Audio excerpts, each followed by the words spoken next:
እንደ ቅዱስ ቃሉ ነው የምታወራው። ኮሜንት ለእኔም ለአንተም ይዘጋል።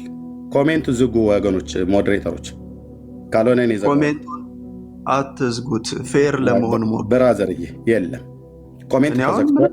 አሁን ሚውት እያረከኝ ነው አይደለ? ለምን?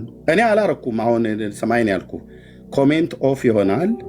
ስለዚህ ኮሜንቱ ላይ እናወራለን ማለት ነው፣ ሐሳቡ ላይ እናወራለን። ለእኔም ለአንተም ማንም ጥቅስ የሚጠቅስ የለም። አብርሃም ቤት ስርዓትን እንደሰራለት ከመጽሐፍ ቅዱስ ንገረኝ። ስለዚህ እንደዚህ አይወልህ አብርሃም ስርዓትን ሰርቷል አላልኩም። እግዚአብሔር አብርሃም ቤት ማን ነው ስርዓትን የሰራለት? እዚህ ጋር ስርዓትን ተሰርቶላቸዋል ብለሃል። ማን ነው ስርዓትን የሰራላቸው? እግዚአብሔር ጌታ ማለት ነው። ቴንኪው።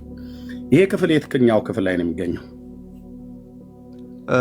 ኦሪት ዘፍጥረት ምዕራፍ አንዴ እንግዲህ ኮሜንቱን ከዘጋው ወይም እዚህ አብሮ ያሉ ከኔ ጎን ያሉት በሙሉ ማንንም ፈቃደኛ በጣም ደስ ይለኛል። ይህንን ንግግርህንም እፈልገዋለሁ። ለእኔም ለአንተም ማንም አይረዳን። ጥቅስ ለማቀበል አቀብሉኝ እርዱኝ የሚባል ነገር የለም። ማንም ማይክ አይከፍትም። የምትፈልገው ትምህርት ስለሆነ አርዕስቱን ገብተህበታል። ስለ ጥምቀት ትምህርት ነው። ነገረ ድነት እዛ ላይ የሚያጠነጥን ነው። ከፈለክ ከመካነ ኢየሱስ ከሉተራውያንም ማስገባት ትችላለህ። ጥቅስ እንዲረዱ ከፈለክ ጴንጤ ወገኖች ስለሆኑ እነሱ ጥቅስ ያውቃሉ። እርዳቸውን ጥራቸውና ትረዳዱ የለ ጥራቸውና ቅድመ መካነ ኢየሱስ ትል ነበር። ከመካነ ኢየሱስ ጥራቸው ጥቅስ እንዲረዱ። ኮተት አልካቸው እኮ ነው። ጥራ ትምህርታችሁ ነው ኮተት ያልኩት። የሰው ስርዓት የሆነ ትምህርት የኦርቶዶክስ የጥምቀት ትምህርት አድምጥ። መካነ ኢየሱስ አድምጥ። የኦርቶዶክስ የካቶሊክ የሉተራውያን የመካነ ኢየሱስ የህፃናት ጥምቀት ትምህርት ኮተት ነው ያልኩት። የሰው ስርዓት የሆነ ትምህርት ነው። መጽሐፍ ቅዱስ ላይ የማያውቀው ትምህርት ነው ያልኩት። አለ ብለው የሚሉ ካለ ይግቡ። አድምጥ ብራዘር እንጂ ቤተክርስቲያኒቱን አይደለም እንደ ቤተክርስቲያን ያልኩት። ትምህርቱን ነው ኮተት ያልኩት። መረጃ አምጣው። ጥቅስ አንዴ ታገሰኝ። እሺ ኤግዛክትሊ ቁጥሩን ካመጣሁት ትክክል ነኝ ማለት ነው። አንተ የለም ብለህ ነው አይደል? አምጣው እኮ ነው ያልኩት። ጥቅሱን አምጣው እና አንበበው። የሆነ ካሜራ እዚህ ከፍቻለሁ። እንደዛ የሚል እሺ ያው እየፈለግኩ ነው። እንደዛ የሚል ክፍል የለም ነው አንተ የምትለው? እኔ አልወጣኝ የለም አለምም አላልኩም። አምጣው ነው ያልኩት። ጥቅሱን መረጃው እኔ የለም እንዳልክ አድርጌ ወስደዋለሁ። እኔ አላልኩም ያላልኩት የለም ብለሃል። እንደፈለግህ አድርገህ ወሰደው። አምጣው ነው ያልኩህ። እኔ ለህዝቡ የምናገረው አለም የለምም አላልኩም። ጥቅሱን አምጣው ብሎ ማለት የለም ማለት አይደለም። ጥቅሱን መረጃውን አምጣው ነው ያልኩህ። ቴንክ ዩ። ማንም እንዳይሰጥህ ስላልክ እኮ ነው። አምጣው ጥቅሱን ወንድሜ። እሺ ኦሪት ዘፍጥረት ምዕራፍ 17 ቁጥር 14 ላይ ክፈትልኝ። ቴንክ ዩ። እንደሱ እንዲያቀብሉህ እንደዛ አድርገህ እኔ የለም አለ ብዬ አላልኩም። ጥቅሱን አምጣው ነው ያልኩህ። እሺ ማን ነው የሚያቀብለኝ? ቁጥር 14 ላይ የቁልፈታቸው ስጋ ያልተገረዘ ቆላፍ ሰው። እሺ እኔ ራሴ አነበዋለሁ። አንዴ የምታዳምጠኝ ከሆነ እኔ ራሴ ላምጣው። እሺ ቁጥር 9 ጀምሮ ላንበበው፣ ያው ቼዙን ለማቋረጥ። እግዚአብሔርም አብርሃምን አለው፣ አንተ ደግሞ ቃል ኪዳኔን ትጠብቃለህ። ቃል ኪዳን አንተ ከአንተም በኋላ ዘርህ በትውልዳቸው በእኔና በአንተ መካከል ከአንተም በኋላ በዘርህ መካከል የምትጠብቁት ቃል ኪዳኔ ይህ ነው። ስርዓት ነው እኔ ማለት ነው። ከእናንተ ወንድ ሁሉ ይገረዝ፣ የቁልፈታችሁንም ሥጋ ትገረዛላችሁ። በእኔና በእናንተ መካከል ላለውም ቃል ኪዳን ምልክት ይሆናል። የ8 ቀን ልጅ ይገረዝ፣ በቤትህ የተወለደ። ሉክ እንግዲህ ሕፃናት ናቸው። አብርሃም በእርጅናውን የተገረዘው፣ ሕፃናት ግን እስኪያረጁ እንደ አብርሃም እስኪሆኑ አልተጠበቁም። ከፍ እስኪሉም አልተጠበቅም። በ8ኛው ቀን በተወለዱ ከእግዚአብሔር ጋር ቃል ኪዳን እንዲያደርጉ። አያውቁም የምትላቸው ሕፃናትን አንተ ማለት ነው። እግዚአብሔር ግን ቆጥሯቸው ቃል ኪዳን ከሱ ጋር እንዲያደርጉ አድርጓል። እሺ በእኔና በአንተ የ8 ቀን ልጅ ይገረዝ፣ በቤትህ የተወለደ ይላል። ወይም ከዘራችሁ ያይደለ ከአንተ ዘር ያልሆነም እያለ ነው። በቤት የተወለደ ወይም ከዘራችሁ ያይደለ በብርም ከእንግዳ ሰው የተገዛ ወንድ ሁሉ በትውልዳችሁ ይገረዝ። በቤትህ የተወለደ በብርህም የተገዛ ፈጽሞ ይገረዝ። ቃል ኪዳኔም በሥጋችሁ የዘላለም ቃል ኪዳን ይሆናል። የቁልፈቱን ሥጋ ያልተገረዘ ቆላፍ ሰው ሁሉ ያቺ ነፍስ ከወገኗ ተለይታ ትጥፋ። ቃል ኪዳኔን አፍርሳለችና ይላል። ሕፃናት ናቸው የሚገረዙት። እሺ ቃል ኪዳን የሚለው ይሄ ኪዳን ስርዓት ነው። ኦኬ ልብ በሉ አይደለም ነው አይደለም? አይ ብራዘርዬ መልስ እንጂ እኔ እየመለስኩልህ ነው አይደል? አንተ ብራዘር አሁን አዳመጥኩ አይደለ?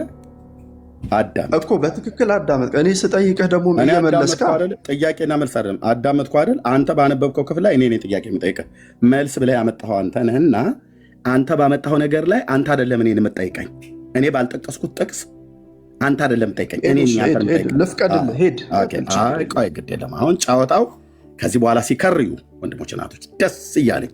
ኦኬ ቃል ኪዳን እማ ቤት አብርሃም አባት ቤት። መጽሐፉ ግን በጣም አዝግ ነው የሚያደርገው። ሚዩት አድርግ ቻለው። አዝግ አደረገህ አይደለ? አዎ ቻለው። እንዳንካካድ ብዬ ነው ጽፈው። ኦኬ ምንድነው ብሎ ያለው? የቃል ኪዳን የምን ቃል ኪዳን? አብርሃም ቤት ነው ግርዘት። የስንት ቀን ልጅ ይገረዝ ብሎ አለ ጌታ? የ8 ቀን ልጅ በቤት የተወለደ በስጋው ዘር ውስጥ የተወለዱ ብቻ ሳይሆን በቤቱ የተወለዱ ባሮች ሁሉ ጭምር ይገረዙ ብሎ አለ ማለት ነው። ኦኬ ይህንን ስርዓት የሰጠ ጌታ ነው። ስርዓትን የሰራለት ማለት ነው። ማነው ይህን ስርዓት የሰጠው? ጌታ ነው። ኦኬ ይህን ክፍል የጠቀስክልን አሁን ጥያቄ የምጠይቀህ ለህፃናት ጥምቀት ነው አይደል? ይህን የጠቀስክልን ወንድማችን አይደለም፣ ለእምነት ነው። ምን አምናችሁ? ለእምነት ነው። ኦኬ ለእምነት ነው የጠቀስከው? ምን አምናችሁ ነው ስላልክ፣ ኦኬ ለእምነት ነው የጠቀስከው? የጠየኩን ጥያቄ መልስልኝ። ለእምነት ነው የጠቀስከው? አዎ በእምነት ስለ ህፃናት ያምናሉ አያምኑም በሚል ነው የተነሳ ነው አይደል? ቅድም ግን ስለምን እያወራን ነበረ? ስለ ጥምቀት እያወራን ስለነበረ ነው አይደለ? እዚህ ጋር ስታነሳ እምነቱ ከቤተሰቦቹ አመኑ እሱ ተጠመቀ ብሎ የሚለውን ቃል እያወራን እያለ ነው። ይሄ አርዕስት ፈልገው ነበር ብለህ የገባኸው ምንን በተመለከተ እያወራን ነበረ? ጥምቀትን በተመለከተ ማለት ነው አይደል? ጥምቀትን ሸሸኸው ማለት ነው? አይ አልሸሸሁትም፣ ወደሱ ልመጣልህ ነው። ኦኬ ወደሱ ያዳመጥከኝ ከሄድክ ወደ እሱ የምትመጣ ከሆነ እምነቱ የተገናኘው ከጥምቀት ጋር ነው አይደለ? በትክክል ግን እኔ እናንተ ስንነሳ ገዝረቱም ስጀምር አድምጠኝ ገዝረቱም የተነሳው አነበብክልኝ አይደል? ገዝረቱ የተነሳው ከእምነት ጋር በተገናኘ ነው አይደለ? ገዝረቱን ያነሳው ስለ ጥምቀት ሲነሳ ምን አምነህ ነው እያለ እኮ እሱን እኮ ጨረስን። ሮያልንም ምን አምነህ ነው አንተ ስትለው ነበር አይደለ? ጥምቀቱ ያለ እምነት አዳምጠኝ እንጂ እኔ ማውራት ስጀምር ተደርበህ እያወራህ እኮ ነው ኤርሚያስ። እኮ መስመር እያስያዝ ነው እንሂድ። ልክ ስንጀምር ከኔ በፊትም ከሮያል ጋር ምን አምነህ ነው? በእናትህ እምነት ነው? በአባትህ እምነት? እንደዚህ ከሆነ ማስረጃ አምጣ ስትል ነበር። ስለ ጥምቀት ሳይሆን ስለ እምነት አንተ ያነሳው ቃል ላይ ታወራለህ። ብራዘርዬ የት ነው የምትደበቀው? ከሮያል ጋር ባወራኑ ላይ ይህንን አርዕስት ፈልገው ነበር ብለህ አልክ። ከሮያል ጋር ምን ነበር ስናወራ የነበረው? ስለ ጥምቀት ነው። ጥምቀትን ሮያል አድምጠኝ። ሮያል አንተ አምነን የተጠመቅከው እኩል አታውራ። ሮያል አንተ አምነን የተጠመቅከው ወይስ ቤተሰቦች አምነው ብዬ ስለው አይ ቤተሰቦች አምነውልኝ ነው የተጠመቅኩት አለ። ስለዚህ አሁን የምጠይቅህ ጥምቀቱ ነው አንተን እየጠየቅኩ ነው። እሱን ተው፣ ሮያልን ተው። ለሮያል የጠየኩትን ጥያቄ ነው እጠይቃለሁ። አንተም ደግሞ የምጠይቀኝ ካለ ጠይቀኛለህ። ኤርሚያስ ብዙ ነገር እኮ በቃ እንዳለ አስወገድከው። ኦኬ ታደምጠኛለህ ወይስ ታች አውርጄ ከሌላ ሰው ጋር ልቀጥል? ወይ እኔ ጋር መነጋገር ካልቻልክ እኔም እንደማደምጥህ አንተ ታደምጠኛለህ፣ እኔም እንደማደምጥህ፣ ወይስ አንተ ብቻ ማውራት ነው የፈለግከው? ጥያቄ መጠየቅ አልፈለግም። ጥምቀቱ ከእምነት ጋር የተገናኘ ነው። ግዝረቱም ከእምነት ጋር የተገናኘ ነው ብለህ ነው ያመጣው አይደል? አብርሃም ቤት የገባው የማትወጣበት ቤተሰብ ውስጥ ነው ሄደህ የገባው። ከኔ ጋር ታወራለህ፣ ዓለም እየሰማ እያየ ማለት ነው። እነዚህ ነገሮች የሚከናወኑት ጥምቀቱ ያለ እምነት አይከናወንም፣ እንደዚሁም ግዝረቱም ያለ እምነት አይከናወንም ብለህ ነው ዘፍጥረት 17 ሄደህ የጠቀስከው አይደለ? ስለዚህ ዋናው አብርሃም ቤት እጄ ላወራ የፈለግኩት እምነቱ ነው ብለኛል። አብርሃም ቤት እምነቱን ያወራኸው ከግርዘቱ ጋር በተገናኘ ነው። እንደዚሁም ጥምቀቱ ላይ የምታወራው ከእምነት ጋር በተገናኘ ነው። ስለዚህ አስቀድሞ ሰው ከመጠመቁ በፊት ማመን አለበት። ለምን? በአብርሃም ቤት ከመገረዙ በፊት እንዳመነ መልእክት ላይ ነው አይደል? ስለዚህ ምን ይሆናል ማለት ነው? እዚህ ጋር ስንቀይረው እምነት ከዛስ ጥምቀት እንቀይረዋለን። ይሄንን እዚህ ጋር ስለቀያየርኩት ከዛስ እንደገና እምነት ከዛስ ግርዘት። ቀዳሚ የሚሆነው ማን ነው ማለት ነው? በአብርሃም ቤት ውስጥ እምነት ነው። ወፃ እምድረ ካራን ብሎ እንዳለ ማለት ነው። አብርሃም ከኡር ከለዳውያን ምድር ወጣ፣ እምነቱ ጽድቅ ሆኖ ተቆጠረለት ይላል። ግዝረቱ ከዛ ከ100 ዓመት ማለት የ100 ዓመት ሰው ሲሆን የተገረዘው። በመጀመሪያ በአብርሃም ህይወት ውስጥ ቀዳሚው ምንድነው? ግዝረት አይደለም እምነት ነው ማለት ነው። ኦኬ። በሰው ህይወትም ላይ በእናንተ በአራቱ አብያተ ክርስቲያናት ካቶሊክ፣ ኦርቶዶክስ፣ መካነ ኢየሱስ፣ ሉትራውያን በእናንተ ቤት በመጀመሪያ ጥምቀቱን ነው የምታስቀድሙት፣ እምነቱን አይደለም የምታስቀድሙት። አይ ተሳስተሃል። አድምጠኝ። እምነት ነው የሚቀድም። ብራዘርዬ አድምጠኝ። አሁን አንተ ሚዩት ነው ማድረግ ያለብህ። እኔ እንዳወራው በየመካከል እምነት ነው ብለህ አትበል። እምነት ነው ብለህ ካልከኝ በመረጃ ትሰጠኛለህ። ኦኬ እሺ። አብርሃም ቤት ቃል ኪዳን የገባው የግዝረትን ስርዓት በ8ኛው ቀን እንዲያደርጉ ስርዓትን የሰጠው ጌታ ነው ብለኛል አይደል? ቅድሞ ወንድማችን ጌታ ነው አይደል? ይህን ስርዓት የሰራለት ለአብርሃም። አዎ ቴንክ ዩ። እሺ አልሰራለትም። አንተ ምንድን ነው? እኔ አዎ ነው እኮ ብያለሁ። አዎ እንድትመልስልኝ ነው። አዎ እንዲህ አነበብን እኮ ዘፍጥረት መጽሐፍ። ሰርቶለታል። በደንብ እኮ አልኩ። በደንብ ስርዓትን የሰራው እግዚአብሔር በ8ኛው ቀን ለአብርሃም ብቻ ሳይሆን ለሙሴም የተናገረው ወንዶች ሁሉ እንዲገረዙ በሲና ሕግን የሰራ እግዚአብሔር ነው። ኦኬ። በስንት ቀን ያሉትን? በ8 ቀን ያሉትን ወንዶች ሁሉ እንዲገረዙ ስርዓትን የሰራው ጌታ ነው። የአብርሃም አምላክ፣ የሙሴ አምላክ፣ የእስራኤል አምላክ ልዑል እግዚአብሔር ነው የሰራው። እሺ አሁን ጥያቄ በ40 ቀን ህፃናትን እንድታጠምቁ 40 እና 80 የሴትም ስላለ ማለት ነው ስርዓትን የሰራላችሁ ያው እየጻፍክ ስትሄድ ረጅም ደቂቃ ነው የሚፈጅ። አይ ለዛ ማን ነው? ጥያቄው ላይ ማን ነው? በ40 እና 80 ቀን እኩል አታውራ። ጥያቄን ስማ፣ እኩል አታውራ። ዝም ብለህ እንደ ጉጉት ብቻህን አታውራ። እኔ ነኝ እየጻፍኩ ያለሁት። የፈለኩትን ጥያቄ በውስጥ አንተ የማብራሪያህን ጊዜ ተጠቀምበት። የሰጠሁን ደቂቃ እንደፈለግ ተጠቀምበት። እኔ ለመጠየቂያ ጊዜ ሰዓት ወሰደ፣ ደቂቃ ወሰደ፣ አስረዝሞ አሳጥረው የሚባል ነገር የለም። ገጥመሃል፣ አውራ ብራዘር። ለአብርሃም ቤት በ8ኛው ቀን ወንድ ልጅ እንዲገረዝ ዘፍጥረት መጽሐፍ ምዕራፍ 17ን ጠቅሰህ ስርዓትን የሰራለት ጌታ ነው ብለኸኛል። ኦኬ። ወንድ ሁሉ በቤት የተወለደ የባሪያም ልጅ ቢሆን ይገረዝ ብሎታል። ያለው ማን ነው? ጌታ ነው። በኋላም ለሙሴ ማለት ነው። ኦኬ። ለእናንተ ለአራቱ አብያተ ክርስቲያናት ለካቶሊክ፣ ለኦርቶዶክስ፣ ለመካነ ኢየሱስና ለሉተራውያን አንድ ነን እያላችሁ ስለምታጫፍሩ ኦኬ፣ ለእናንተ በ40 ቀንና በ80 ቀን ህፃናትን እንድታጠምቁ ስርዓትን የሰራላችሁ ማን ነው? ምዕራፍ ስንት ቁጥር ስንት ከአዲስ ኪዳን መጽሐፍ ላይ ስርዓትን የሰራላችሁ? በ8ኛው ቀን ይገረዙ ብሎ ስርዓት የሰራ ጌታ በ40 እና በ80 ቀን ይጠመቁ ብሎ ስርዓትን የሰራበትን ክፍል አሳይ። እሺ ይሄ ቀኖና ነው። ቀኖና ቤተክርስቲያን የጌታን አምጣ ናቸው። የጌታን ጌታ የሚሰራው እኮ በአባቶች ነው አይደል እንዴ? አድምጠኝ። የጠየቅኩን ልብ ብለህ ስማኝ። ጥያቄን በትክክል መልስልኝ። በ8ኛው ቀን ወንድ ሁሉ እንዲገረዝ ለአብርሃም እና ለዘሩ ስርዓትን የሰራ በሲና ሕግን ሰርቶ ለሽማግሌውም ለአብርሃምም ተገልጦ የገባውን ኪዳኔን ብሎ ያለው በ8ኛው ቀን ወንድ ልጅ እንዲገረዝ የቁልፈቱን ስጋ እንዲገረዝ ስርዓትን በሰራላቸው መሰረት በዛ መሰረት ነው የሚገረዙት። እናንተ በ40 እና በ80 ቀን ህፃናትን እንድታጠምቁ ስርዓትን የሰራላችሁ ማን ነው? የቤተ ክርስቲያን አባቶች አልኩ እኮ። ቀኖና ቤተ ክርስቲያን አለ። ከመጽሐፍ ቅዱስ የለህም? እናንተ ጋር ዶግማ ከመጽሐፍ ቅዱስ የለም ወይ? የጠየቅኩ መልስልኝ። ከመጽሐፍ ቅዱስ የለህም እንዴ? እኔ አሁን መልስ እንዳልመልስልህ ከመጽሐፍ ቅዱስ የለህም ወይ ነው ያልኩ። ከመጽሐፍ ቅዱስ እኮ ነው ይህን ሁሉ መልስ እየሰጠው ያለው። አድምጠኝ። አሁን የጠየቅኩን ጥያቄ የ40 የ80 ቀን ህፃናትን እንድታጠምቁ ከመጽሐፍ ቅዱስ ስርዓትን የሰራላችሁ እግዚአብሔር ለመሆኑ የጻፉ ሐዋርያትን መረጃ አስጠኝ። ሐዋርያት በዚህ ጉዳይ በመጽሐፍ ቅዱስ አሁን እኮ ከመጽሐፍ ቅዱስ ውጭም ባወራ ጥቅሱን ስጠኝ። ሐዋርያት ጌታ ስርዓቱን ሰርቶ ሰምተው የጻፉት። ቆይ ልንገርልህ፣ በጣም ወደ እየደነገጥክ ይሆን አላውቅም። ለምን ግዴለ አሁን ስርዓቱን የሰራ ጌታ በዚህ ቀን በ40 ቀን በ80 ቀን ብለው ሐዋርያት የጻፉት ጽሑፍ የለም። በትውፊት ይኖራል።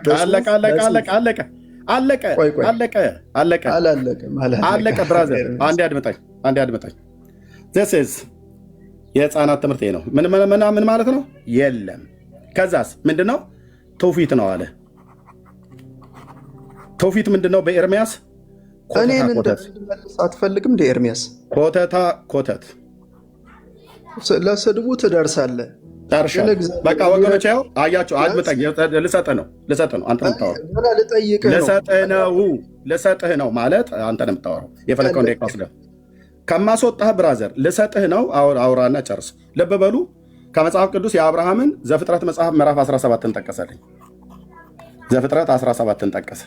የቁልፈታቸውን ስጋ እንዲገረዙ ጌታ አዘዘ ብሎ ያለው ልክ ነው። ስርዓትን ሰርቷል። ልክ ነው።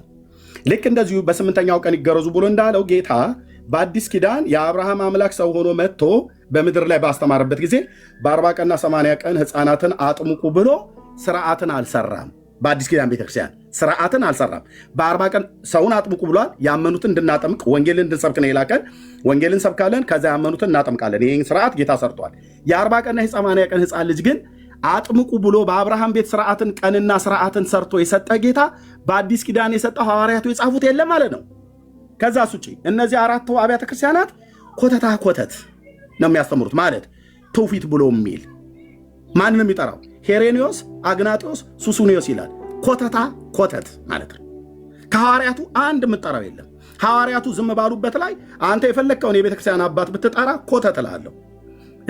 አትናቴዎስ ብለህ ብትል አትናቴዎስ የተናገረው አድምጥ ስላልሆነ ለሰጠ ነው። አትናቴዎስ ብለህ ብትል አትናቴዎስ እግዚአብሔር ልታስወራኝ ስላልቻልክ እታች ውረድ። በቃ ብራዘር ጨርሼ ልሰጥ ነበር፣ ለሌላው ተሰጣለሁ። አትናቴዎስ ብለህ ብትል አትናቴዎስ ከሐዋርያቱ አንድ ምንጭ ያገኘው የለም። ኮተት ነው ያወራው። ሉተር ብለህ ብትል ከሐዋርያቱ ምንም ምንጭ ያገኘው የለም። ኮተት ነው ያወራው። ከካቶሊክ ቤተክርስቲያን ይዞት የወጣው ኮተት ነው። ሉተር ራሱ ማለት ነው። አጭርና ግልጽ መጽሐፍ ቅዱስ ላይ ቆሞ የሚያወራኝ የመካነ ኢየሱስ ወይ የሉተራውያን አባል ይምጣ። መተህ አትደበቅም። ኦሪገን ሰባሊዮስ አትናቴዎስ ብለህ አትደበቅም። በመጀመሪያ ከመጽሐፍ ከሐዋርያቱ ታመጣለህ። ሐዋርያቱ ዝም ካሉ ዝም ነው፣ በቃ ዝም ነው። ተረትህን እኛ ላይ ትውፊት ብለህ አትጭንብንም። የእግዚአብሔር ቃል ብሎ የሚለው እንላለን። አለቀ። በአብርሃም ቤት በ8 ቀን ወንዶች እንዲገረዙ ትእዛዝ የሰጠ ጌታ በአዲስ ኪዳን በ80 ቀንና በ40 ቀን አጥምቁ ብሎ ስርዓት ካልሰራ ማነው ኦርቶዶክስ የሆነ እንደሆነ? ማነው ካቶሊክ የሆነ እንደሆነ? ማነው መካነ ኢየሱስ ሉተራውያን የሆነ እንደሆነ? የአምላኬ እግዚአብሔር ቃል የምትናገር ከሆነ ረገጥ አድርገህ ትናገራለህ። ለዚህ ነው አንዳንዱ ሉተራውያንና መካነ ኢየሱስም መጽሐፍ ቅዱስ ላይ ቆማችሁ አውሩ ብለን ስንል ያው ቀሚሴ ያደናቀፈው ማለት ነው። ህይወቱን ያልሰራ ትውልድ ሲጮህ የነበረ ማለት ነው። ከዛስ ውጭ ኮተት አንሰማ። ኮተት ይባላል። ትውፊት ማለት ኮተት ነው። ከመጽሐፍ ቅዱስ ያልተገኘ ምንጩ መጽሐፍ ቅዱስ ያላደረገ የሰው ስርዓት የሆነ ትምህርት ማለት ነው። አለቀ። የማትወጡበትን ቤት አብርሃም ቤት ሄደህ ትገባለህ። ታናክ ላይ ልታወራ አቅም ያለ ሰው ካለ ናግባ እናውራኝ። ታናክ ላይ ቶራ ክቱቪም ነቢይም ላይ አወራለሁ።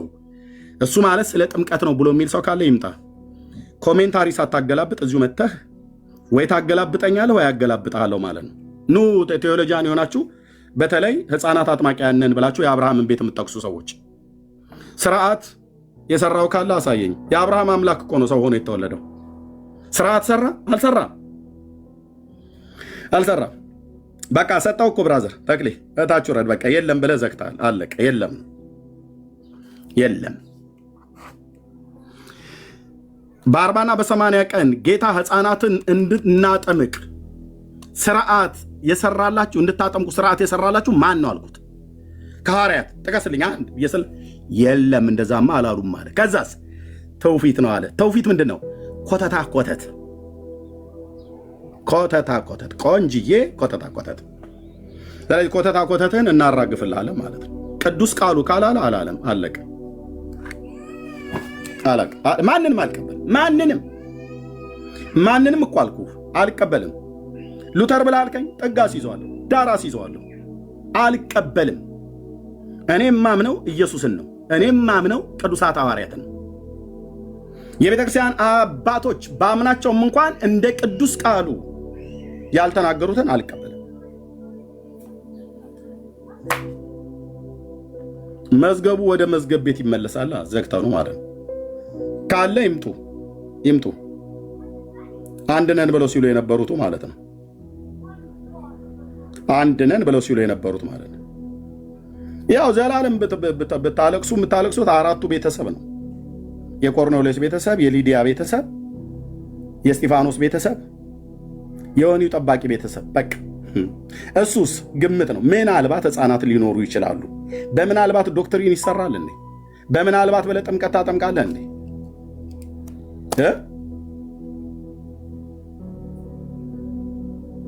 አቤት በምናልባት ጥምቀት ታጠምቃለህ እንዴ? ምናልባት ሊኖሩ ይችላሉ ብለህ ማለት ነው። ያላመኑ ሕፃናት ውሃላቸው ላይ ስላፈሰስክባቸው ክርስቲያን ይሆናሉ ብለህ ምትል። ለዚህ ነው ሲያድጉ ማረቄ ጠጪ፣ በደሌና ሜታ ቢራም ጠጪ የሆኑ ያደጉት ማለት ነው። የለም ያላችሁ ጠይቋቸው፣ ይዛችሁ በየለም ነው የሚዘጉት። አብርሃም ቤት ስርዓትን የሰራ በ8 ቀን ይገረዙ ብሎ እንዳለ በ40 ቀንና በ80 ቀን ይጠመቁ ብሎ በአዲስ ኪዳን ጌታ የአብርሃም አምላክ ስርዓትን ሰርቶላችኋል ይበሏቸው። ወጥረህ ያዘው። የለም ነው የሚሉ። በቃ እዛ ጋ ጨዋታው አለቀ ማለት ነው። ፔሪየድ።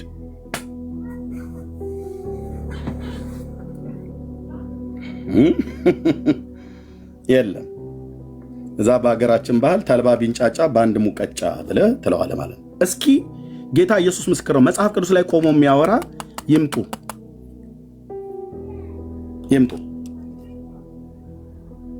መጽሐፍ ቅዱስ ላይ ቆሞ የሚያወራ የሕፃናትን ጥምቀት መጽሐፍ ቅዱስ ላይ ቆሞ የሚያወራ አባቶች፣ እናቶች፣ አያቶች፣ አክስቶች፣ አጎቶች እነባብ ነገር እነሱን ቾችን ተዋቸው።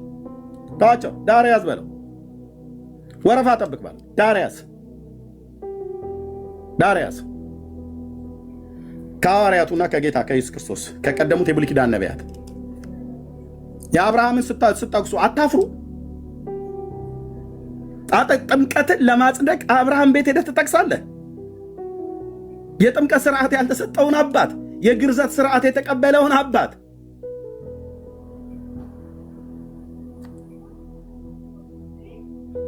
ኦኬ። የለም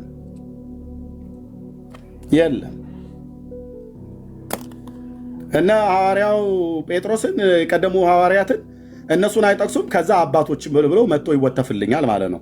በ4ኛው በ3ኛው መቶ ክፍለ ዘመን በ2ኛው መቶ ክፍለ ዘመን የተነሱ ለምን የመጀመሪያው መቶ ክፍለ ዘመን ከዮሐንስ ጋር ለምን አይኖሩም?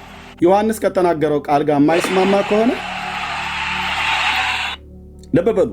ዮሐንስ ከተናገረው ቃል ጋር የማይስማማ ከሆነ ፖሊካርፕ የሚባለው ሰውዬ የተናገረውን ሁሉ በሙሉ አሜን ብዬ እንዲቀበል መለኮታዊ ትእዛዝ አልደረሰኝም። ዳርያዝ ይባላል። ዮሐንስ በጻፈው በ5ቱ መጽሐፍት ነው የፖሊካርፕ ትምህርት የሚዳኘው። የእሱ ደቀ መዝሙር ለምን እጅ ውሃ አስታጣቢያ ይሆን? ዮሐንስ እንጂ ሐዋርያው ፖሊካርፕ አይደለም። ሐዋርያ ጌታ ዮሐንስን እንጂ የጠራው ፖሊካርፕን አይደለም የጠራው ለሐዋርያነት። እሱ ከዮሐንስ መልእክት የተቃረነ ነገር ጽፎ ከሆነ ይፋረደኝ አልኩ መድኃኔዓለም። ለምን የፈለገ ዘመናቸው ሩቅ ነው። አዎ ሩቅ ነው ዘመናቸው የነበሩበት። አዎ እነሱ ይጻፉት እነሱ አይጻፉት እንኳን የማይታወቅ ጽሑፍ እኮ ነው አምጥተው ላይ ሊጭኑበት የሚፈልጉ። ኮተት እኮ አልኩ። አሁን አንዳንድ ንግግሮች ስታዩቸው ልክ አለቃ ገብረሃና አሉት ተብሎ እንደሚባለው ማለት ነው። ሰው ሁሉ ከልቡ ጸንሶ ሐሳብን እያወጣ እንደፈለገ እየተናገረ አለቃ ገብረሃና እንዲህ አሉ ብሎ ይላሉ። ሰውዬው የሉም በሕይወት ቢኖሩ አለቃ ይሄን እርሶ ነው ወይ ተናገሩ ተብሎ ይባል። ኧረ እኔ ይሄን አልተናገርኩትም ብለው የሚሉት አንድ ማት ነገር እንዳለ። ፖሊካርፕ ይጻፈው አይጻፈው እንኳን በቅጡ የማይታወቅ መረጃው ሸውራራ ከሆነ መረጃ ላይ ይዞ መጣው ፖሊካርፕ እንዲህ አለ ይለኛል። የኔ ክርስትና በፖሊካርፕ ላይ የተመሰረተ አይደለም። በአግናጢዮስ ላይ የተመሰረተ አይደለም እኮ ነው ብዬ እምልህ። የእኔ ክርስትና የተመሰረተው በቅዱሳን ነቢያትና በቅዱሳት ሐዋርያት ትምህርት የማዕዘኑ ራስ ድንጋይ ክርስቶስ ኢየሱስ ነው። አለቅ። ስለዚህ ነቢያት ምን አሉ ነው ብዬ እምልህ። እኔ ጋር ስትመጣ መሰረቱን ትተህ መሰረት ያልሆኑ ሰዎችን አትጥራልኝ። ጳውሎስ ምን ብሏል በዚህ ጉዳይ ላይ ይልሃለ? ምንም ክለበራል ዳር ያዝ እልሃለሁ። ዳር ያዝ እንግዲህ ኤርምያስ እንግዲህ ያው ማለት እንግዲህ ያለ አይደለ ኢየሱስ ጌታ ነው ብለህ ስላልክ አሜን አልልህም። ዮሐንስ ምን ብሏል በዚህ ጉዳይ ላይ? ምንም አላለም አልከኝ? አዎ ዳር ያዝ፣ ዳር ያዝ መጠ የማልታ ደሴት ላይ የሚኖረው ሰውዬ ምናምን ነገር ብለህ የትውልዶች ታሪክ ውስጥ ገብተህ አንዳቸው እኮ ከአንዳቸው እንኳን አይስማሙም እኮ በነገረ መለኮቱ ዓለም ላይ ያሉ አይደለም ኦርቶዶክሳውያን ከወንጌላውያን ጋር ሊስማሙ ቀርቶ አይደል? ወንጌላውያኑ እርስ በርስ አይስማሙ በነገረ መለኮቱ ዓለም ላይ። ኦርቶዶክሳውያኑ እርስ በርስ አይስማሙም በነገረ መለኮቱ ዓለም ላይ። ካቶሊካውያኑ እርስ በርስ አይስማሙም በነገረ መለኮቱ ዓለም ላይ። አንዱ ሌላ ይላል፣ ሌላኛው ሌላ ይላል። የማልታ ደሴቱ ላይ ያለው አባት በ3 ዓመቱ ክፍለ ዘመን የተነሳ ነበር ይልልሃል አንደኛው። ሌላኛው ደግሞ አይ የዚህ የእስክንድሪያው ደግሞ የነበረው የእሱ መንፈሳዊ ልጅ ነውና እሱ ደግሞ ከሱ የተለየ መረዳት ነው ያለው ይላል። ሌላኛው ደግሞ ይነሳና አይ የቆጵሮስን ሰውዬ አይተዋል እንዴ ይላል። ይሄኛው ደግሞ ሳይጨርስ በዚህ በቀሬና ወረዳ ውስጥ ይኖር የነበረ የሮሜ ቤተክርስቲያን ሽማግሌ ነው ምን ሳይሆን አይቀርም ወሬ እኮ ነው ወሬ። በዚህ መካከልስ እዛው ሲናጭልህ እዛው ሲፋጭልህ ኢየሱስ ያድናል ብሎ የሚለውን ወንጌል አይሰብኩም። እዛው ሲናጭልህ እዛው ሲፋጅልህ ማለት ነው። እና ክርክር ስለ ትውልዶች ታሪክ ክርክር እርስ በርሱ ይኸውልህ ጌታ ኢየሱስ ምስክሩ ወንጌላውያኑ ጋር እኛው ጋር ራሱ በነገረ መለኮቱ ዓለም ያሉቱ እርስ በርስ አይስማሙም። ራሱ ሉተራውያን ከሉተራውያን ጋር አይስማሙም። እዛ ውስጥ ራሳቸው ሁለቱ መካነ ኢየሱስ ከመካነ ኢየሱስ ጋር ካሉት እርስ በርስ በቴዎሎጂ አይስማሙም። የኔ ምልከታ ምናምን ነገር ይላል። ከኦርቶዶክስ ጋር ምን ተስማማል? ኦርቶዶክሳውያኑ ራሱ አይስማሙ። ስለ ነገረ ማርያም ተጠይቆ 21 ሊቃውንት ተጠይቆ 21 አይነት መልስ እኮ ነው የመለሱት። አሁን የት ውልድ ታዲያ መጥቶ አንተ ሊቃውንት 21 ሊቃውንት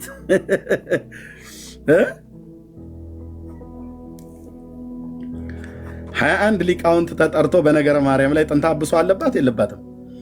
የለባትም። ማንንም አያወግዝም። 21 ሊቃውንት 21 ነገር ነው የተናገሩት በነገረ ማርያም ላይ። በነገረ ክርስቶስ ላይ ጌታችን ኢየሱስ ክርስቶስ አባት አለው የለውም? አለው።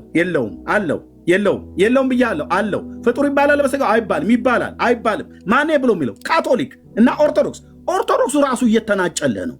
ነገረ ክርስቶስ ላይ አይግባቡም፣ አይስማሙም።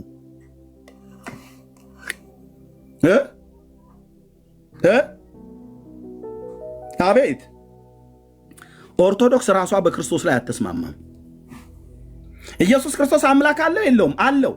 የለውም። እንዴት አምላክ ሆኖት እንዴት አምላክ ሊኖረው ይችላል? ሰውነቱን የጣሰ የካደ የአውጣኬን ትምህርት የተሞሉ ሁሉ ማለት ነው። በዚህ ምክንያት ስብሰባ ተቀምጠዋል። ሶራ አምባ ሆቴል አምቧቸውን ተጠጥተው ነው የተበተኑት።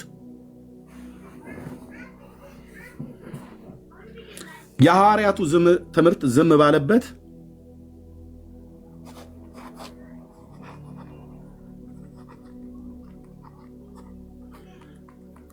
ጥበቡ ይሄው ነው። ጳውሎስ ምንም ነገር የተናገረው ነገር የለም ስለ ሕፃናት ትምህርት ጉዳይ የለም። ስለዚህ እኔም አንተም ኢየሱስ በሕፃናት ትምህርት ጉዳይ በ40 ቀን በ80 ቀን አጥምቁ ብሎ ሕግን ሰርቷል። በአብርሃም ቤት በ8 ቀን ግረዙ ብሎ ያለ ጌታ በ40 እና በ80 ቀን አጥምቁ ብሏል?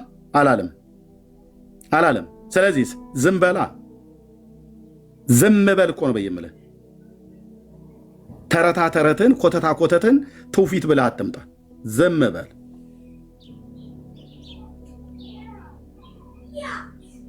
ኦኬ፣ ዝም ማለት ነው። ቴንክ ዩ። ኤርሚ ማውራት እንችላለን? ኦኬ፣ ትችላለህ። እሺ፣ ከየት ቤተ እምነት ነው? መካነ ኢየሱስ ነኝ። ቴንክ ዩ። እንኳን ደህና መጣህ። ደህና ነህ? እሺ፣ ደህና ነኝ። ጌታ ይባረክ ይመስገን። ተባረክ። ኦልሬዲ አይ ቲንክ በብዙ አንተ የተባረኩኝ ሰው ነኝ። እንደ ድንገት እንግዲህ በዚህ ርዕስ ጥቂቱንም ቢሆን ብናወራ ብዬ አስባለሁ። በህፃናት ጥምቀት ጉዳይ አይደል? በሱ በራሱ ያ ከሐዋርያቱና ከነቢያቱ ከጌታችን ከኢየሱስ ክርስቶስ ትምህርት በመጽሐፍ ቅዱስ ማለት ነው። አዎ አሁን ገብቶ የወጣው ወንድሜን ስከታተለው ነበርና ኦኬ እሱም ኦልሬዲ ያነሳቸው አንዳንድ ነጥቦች አሉ። እነሱንም እያየን ብንሄድ ደስ ይለኛል። እናም ደግሞ ከሐዋርያቱም በተለይ በሐዋርያት ስራ ላይ የተጠቀሱ አንዳንድ ፖይንቶች አሉ። ስለ ቤተሰብ መጠመቅ ቅድም ስታነሳቸው ስለነበሩትና ቢቻል ሁለት ጥያቄ ከተሻለ ጠይቄ ማለፍ እችላለሁ። ከዛ መቀጠል የህፃናት ጥምቀትን አንተ ትቀበላለህ አይደል? እሺ ህፃናትን በስምንተኛው ቀን ነው የምታጠምቁት በመካኒክ ስራ? ቴንክ ዩ።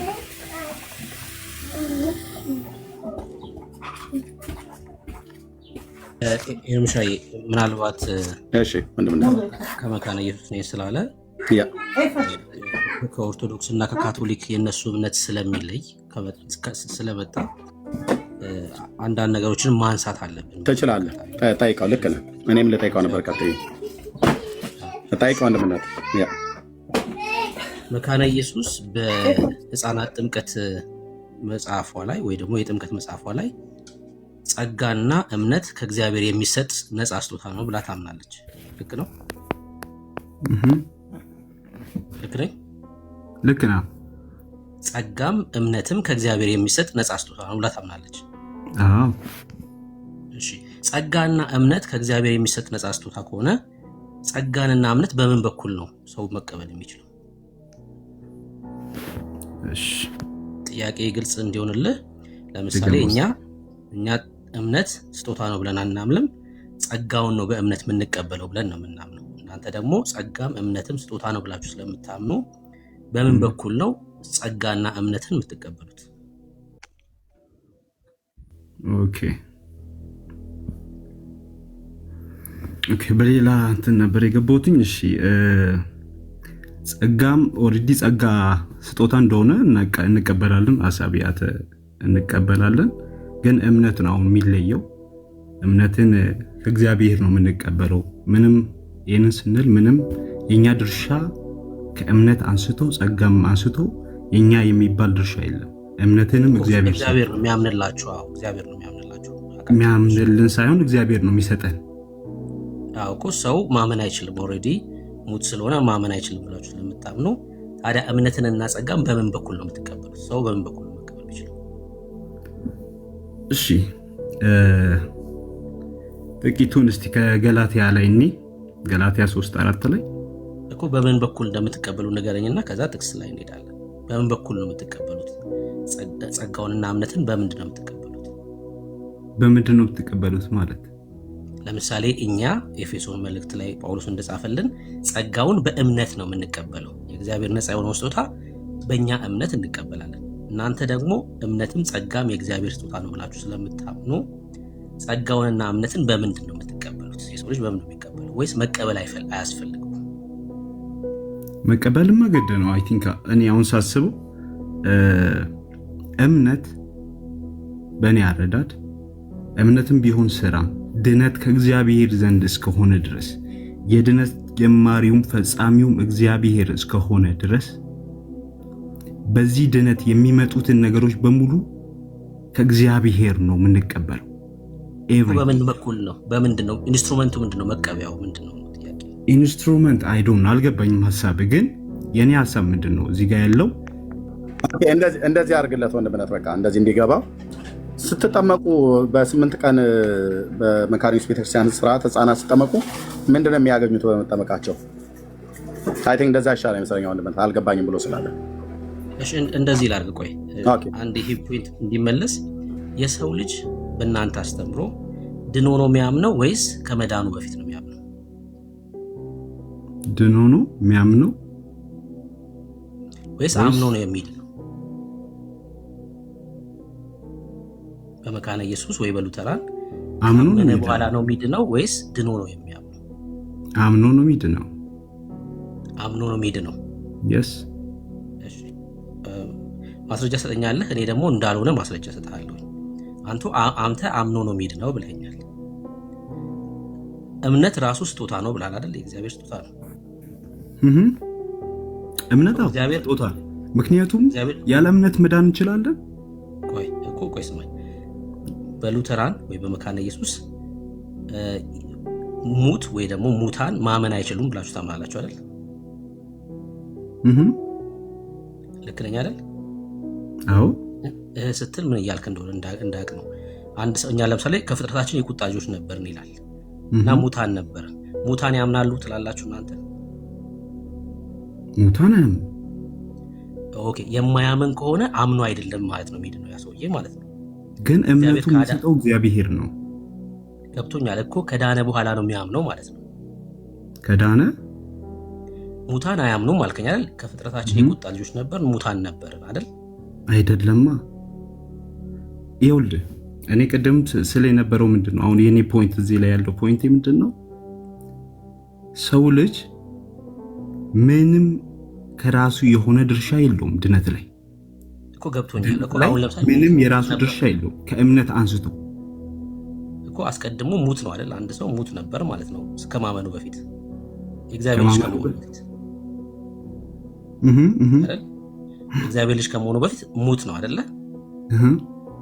ማመን ይችላል። ያ ሙት የሆነው እግዚአብሔር በሚሰጠው እኮ ያምናል። ማመን ይችላል እሱ። ማመንማ ኦልሬዲ እኮ አለን እኮ። አሁን ያንተም ጥያቄ ማመን አትችሉም እያልከኝ ነበር ቅድም። ለምንድን ነው? እምነት እግዚአብሔር ስለሚሰጥ እኮ። እኔማ መጽሐፍን ያልኩህ ከእናንተ የተጻፈው መጽሐፍ ነው። ግን የአንተን መልስ መልስልኝ። ሙታን ያምናሉ ወይስ አያምኑ? ሙታን አያምኑ። አያምኑ። ኦኬ። ሶ ከሙታንነት ከወጣ በኋላ ነው የሚያምነው ማለት ነው። ከሙታንነት ከወጣ በኋላ? አዎ። የእግዚአብሔር አንድ ሰው ሙታን የሚባለው የእግዚአብሔር ልጅ ከመሆኑ በፊት ነው አይደል? ሙት የሚባለው። ኦኬ። አዎ ማለት ትችላለህ። እንዴት እንዳገናኘው ባላቅም። እሺ። አዎ የእግዚአብሔር ልጅ ሙት ይባላል። ታዲያ የእግዚአብሔር ልጆች ያልሆኑ ናቸው አይደል ሙታን የሚባሉት? አዎ። ኦኬ። ሙታን አያምኑም ካልከኝ የእግዚአብሔር ልጅ ከሆነ በኋላ ነው አንድ ሰው የሚያምነው ማለት ነው። የእግዚአብሔር ልጅ ከሆነ በኋላ ነው የሚያምነው ማለት ነው። ሙታን ማመን ስለማይችል የእግዚአብሔር ልጅ ከሆነ በኋላ ነው ማመን የሚችለው ማለት ነው አይደል? አይ ቲንክ ሎጂካል አናድርገው። የኔን ሐሳብ ግን በአጭሩ ላስረዳህና ወደ ኤርሚ ጥያቄ ልሂድ። ይቅርታ ብሩኬ፣ ይሄ መሰረታዊ ነገር ስለሆነ ነው። እኔ አሁን የኔን ሐሳብ ላስረዳ። ኤርሚ ናይስ ነው እየሄዳችሁ ያላችሁት። አስቀድሞ ከፍጥረታችን የቁጣ ልጆች ነበርን ይላል አይደል መጽሐፍ? በበደላችንና በኃጢአታችን ሙታን ነበርን ይላል አይደል? ሙታን ነበርን ይላል አይደል ኤፌሶን ላይ? ያ ሙት የሆነ ሰው ህይወትን የሚያገኘው በምን በኩል ነው? እግዚአብሔር በሚሰጠው እምነት በኩል። ኦኬ፣ በእምነት በኩል። ኦኬ፣ ይህንን እምነት ማን ነው የሚሰጠው? እግዚአብሔር።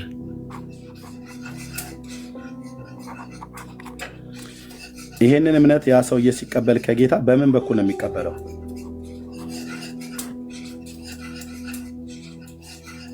በምን በኩል ስትል አልመጣልኝም። ይህንን እምነት ስጦታ ነው ብለህናል። ሰጪው ጌታ ነው ብለህናል። ተቀባዩ ይህንን እምነት ከጌታ የሚሰጠውን ነፃ እምነት የሚቀበልበት መንገድ አለው የለበትም?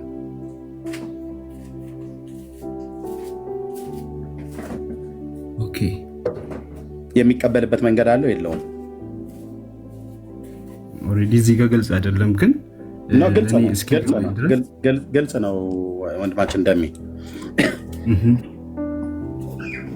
ሙታን የሆነው ሰው የሚድነው ወይ ህይወትን የሚያገኘው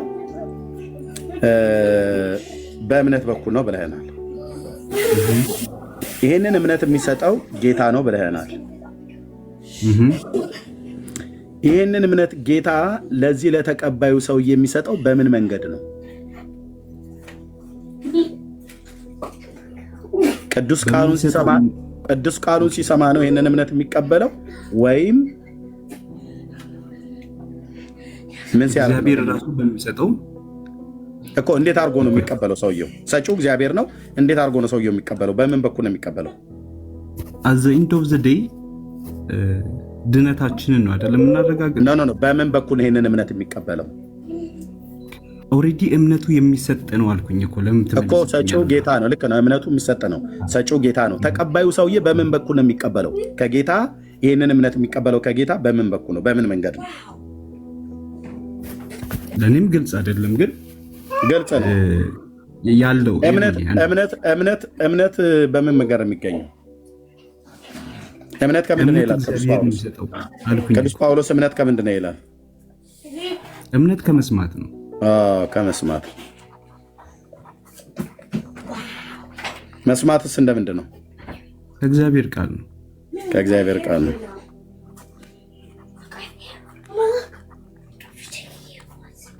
ኦኬ፣ ከእግዚአብሔር ቃል ነው። ሰውየው ይህንን እምነት ለመቀበል ከጌታ ምን ማለት አለበት? መጀመሪያ ሰውየው ነው ያልከው። እኔ ግን ሕፃን ጋር ነኝ አሁን ያለው እኮ ሰው ማለት ነው። ያ እኮ ሰው አይደል? እንዴት አይደል? ሰውየው እኮ ሕፃናት ሰው ናቸው ነው ተብሎ እንደው ሰው በዓለም ተወልዷልና ብሎ የሚለውን ቃል ሁሉ ይጠቀሳል በወንጌላዊት መካነ ኢየሱስ ቤተክርስቲያን። በሉተራውያን የምናጠምቀው ለዛ ነው ብላችሁ ነው የምትሉት። አሁን ቅዱስ ቃሉ ላይ ቆመን የምናወራው እምነት ከምንድን ነው ይላል ቅዱስ ጳውሎስ? እምነት ከመስማት ነው፣ መስማትም ከእግዚአብሔር ቃል ነው። ስለዚህ ሕፃንም ይሁን ሰው ለማመን ምን መስማት አለበት? መጀመሪያ እንደ ሐዋርያው ትምህርት የእግዚአብሔርን ቃል ቴንክ ዩ ብራዘር። የእግዚአብሔርን ቃል ያልሰማ ያምናል? በእኛ አስተምሮ በእኛ በመካነ ኢየሱስ ብሉተራውያን አስተምሮ እኔ ያደረስኩበትም ከእግዚአብሔርን ቃል ጋር አነጻጽር ያገኘሁትም ነገር ቢኖር ከመጀመሪያውኑ ይሄ ስራ እግዚአብሔር ነው። እምነትም የሚሰጠው የእግዚአብሔርን ቃል ያልሰማ ያምናሉ ወይ? በመጀመሪያ ደምዬ ይሄ መልስልኝ። ትልቅ ሰው ያ አሁን ሰው ነው ያልነው አይደለ? ሰው ነው ያልነው። ይህንን የእግዚአብሔርን ቃል ያልሰማ ሰው ይህንን እምነት ያገኛሉ ከጌታ ዘንድ? የስ በምን መንገድ ያገኘዋል? እግዚአብሔር ራሱ በሚሰጠው መንገድ። በምን መንገድ ይሰጠዋል እግዚአብሔር? እሺ ይሄንን እዚሁ ጋር ያዝልን። በምን መንገድ በምን መንገድ ጌታ ይሰጠዋል? እሱም ይቀበላል። ሰጪው ጌታ ሰጪው ነው። ማነው ሰጪው? ጌታ ነው። ጌታ ሲሰጠው ተቀባዩ ሰው ነው። የሚሰጠው ጌታ በምን መንገድ ነው የሚሰጠው? እዚህ የእግዚአብሔር ቃል አለ። የእግዚአብሔርን ቃል ሰዎች እምነትን የሚሆንላቸው እግዚአብሔርን ቃል ሲሰሙ ነው። ለዚህ ነው ቅዱስ ጳውሎስ መስማት ምንድነው? እምነት ከመስማት ነው፣ መስማትም በእግዚአብሔር ቃል ነው ይላል። ስለዚህ አንድ ሰው ለማመን አስቀድሞ የእግዚአብሔርን ቃል መስማት አለበት። ለዚህም ነው ያለ ሰባኪስ እንዴት ያምናሉ? ካልተላኩስ እንዴት ይሰብካሉ? ብሎ ቅድመ ተከተሉን አስቀመጠው። ትዝ ይልሃል አይደል? የሮሜ መልእክት ላይ ወንድማችን አንተን አሁን ወንድማችን ብለን ስንል በትክክል ነው ወንድማችን ብለን እንለው ማለት ነው። ኦኬ የሐዋርያት ሥራ መጽሐፍ ማነው? ሮሜ መልእክት መጽሐፍ ምዕራፍ 10 ላይ ኦኬ የጌታን ስም የሚጠራ ይድናል ካለ በኋላ ስለምታውቀው ማለት ነው። እንግዲህ ያላመኑበትን እንዴት አድርገው ይጠሩታል ይላል። የጌታን ስም ለመጥራት በመጀመሪያ ሰው ማመን አለበት ማለት ነው። ማንን ነው የሚያምነው? ጌታ ነው። የጌታን ስም ለመጥራት እና ለመዳን ሰው በመጀመሪያ ማመን አለበት ይላል። ስለዚህ እንዲያምኑ የግድ ያስፈልጋል። ስለዚህም ያላመኑበትን እንዴት አድርገው ይጠሩታል አለ። ስለዚህ ሰው በጌታ ሳያምን የጌታን ስም ቢጠራ አይድንም ማለት ነው። ኦኬ ይሄ ስም በከንቱ አይደለም የሚጠራው፣ ለመዳን ነው የሚጠራው። የጌታን ስም የሚጠራ ይድናል ብሎ ስላለ እንግዲህ ያላመኑበትን እንዴት አድርገው ይጠሩታል ካለ በኋላ ያላመኑበትን እንዴት አድርገው ይጠሩታል? ባልሰሙትስ እንዴት ያምናሉ አለ። ቅድም ታይኩ መስማት እምነት ከመስማት ነው፣ መስማትም በእግዚአብሔር ቃል ነው አልከኝ። ኦኬ አንደኛው ይሄ መንገድ ነው። ስለዚህ ሰው የእግዚአብሔርን ቃል ሳይሰማ ያምናሉ ብዬ ስልህ አዎ በእኛ በመካነ ኢየሱስ አለ አልከኝ። እሱኛውን መንገድ በምን መንገድ ሰው ከጌታ ይሰማል? ማነው እምነትን ይቀበላል? እምነትን ከጌታ የሚሰጠው ነው ብለህ ስላልክ በምን መንገድ ይቀበላል ከጌታ ሰውየው? አንተ አሁን በምን መንገድ ነው እምነትን የተቀበልከው በጌታ? በመስማት አይደለም ያንተ ማለት ነው። በመስማት ሳይሆን ሌላ መንገድ አለ ብለህ ስላልከን ይሄኛው ሌላ መንገድ ነው። በእኛ በመካነ ኢየሱስ ሌላ መንገድ ነው ብለናል። ኦኬ። ይሄ ሌላው መንገድ ሰው እምነትን ለማግኘት ከእግዚአብሔር ሌላው መቀበያው ትክክለኛው መንገዱ የእግዚአብሔርን ቃል መስማት ነው፣ ሐዋርያው እንዳለ ማለት ነው። አይ ሌላ መንገድ አለ ብለህ ካልክ ይሄ ሌላኛው መንገድ ምንድን ነው መንገዱ? እምነትን ለመቀበል ማለት ነው። ቅዱስ ጳውሎስ እንደዚህ ይላል፣ ያው ይጠሩታል፣ ባልሰሙትስ እንዴት ያምናሉ ይላል። ሰው ሳይሰማ ማመን አይችልም ማለት ነው። በመጀመሪያ መስማት አለበት። ባልሰሙትስ እንዴት ያምናሉ? ያለ ሰባኪስ እንዴት ይሰማሉ? ለመስማት ሰባኪ ያስፈልጋል ማለት ነው። ልብ በል፣ ለመስማት ሰባኪ ያስፈልጋል፣ ለማመን መስማት ያስፈልጋል። ለማመን መስማት ያስፈልጋል፣ ለመስማት ሰባኪ ያስፈልጋል። ቅድመ ተከተሉ ነው። መልካሙን የምስራች የሚያወሩ እግሮች እንዴት ያማሩ ናቸው ተብሎ እንደተጻፈ ካልተላኩስ እንዴት ይሰብካሉ ይላል። ኦኬ፣ ለመስበክ መላክ ያስፈልጋል። የተላኩ ሰዎች ይሰብካሉ። የሰበኩ ሰዎችን ሰዎች ይሰሟቸዋል። የሰሙትን ያምናሉ። ያመኑትን ጌታ ሲጠሩት ይድናሉ ማለት ነው። እደግመዋለሁ። ያለ ሰባኪስ እንዴት ይሰማሉ ካለ በኋላ መልካሙን የምስራች የሚያወሩ እግሮች እንዴት ያማሩ ናቸው ተብሎ እንደተጻፈ ካልተላኩስ እንዴት ይሰብካሉ ይላል።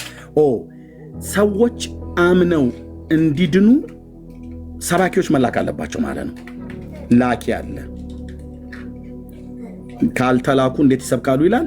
እግዚአብሔር የላካቸው ሰዎች ናቸው የምስራቹን የሚያወሩት። ኦኬ፣ ይሄዱና ይሰብካሉ። ከዛስ ሰዎች ይሰማሉ። ሲሰሙስ ያምናሉ። ሲያምኑስ የጌታን ስም ይጠራሉ፣ ይድናሉ ማለት ነው።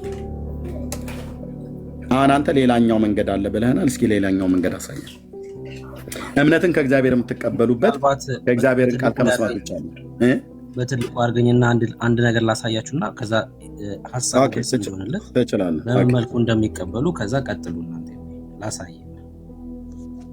ለምሳሌ በዚህ መልኩ ይቀበላሉ። አሁን ይሄን ላሳየክ እንዴ። ይኸው ርዕሱን ይኸው የፒዲኤፍ መጽሐፍ ቅዱስ ጥምቀት በመካነ ኢየሱስ አስተምሮ። ይሄ የመካነ ኢየሱስ መጽሐፍ ነው። እምነትን በምን በኩል እንደሚቀበሉ ላሳያ አንድ ሰው ልካይ።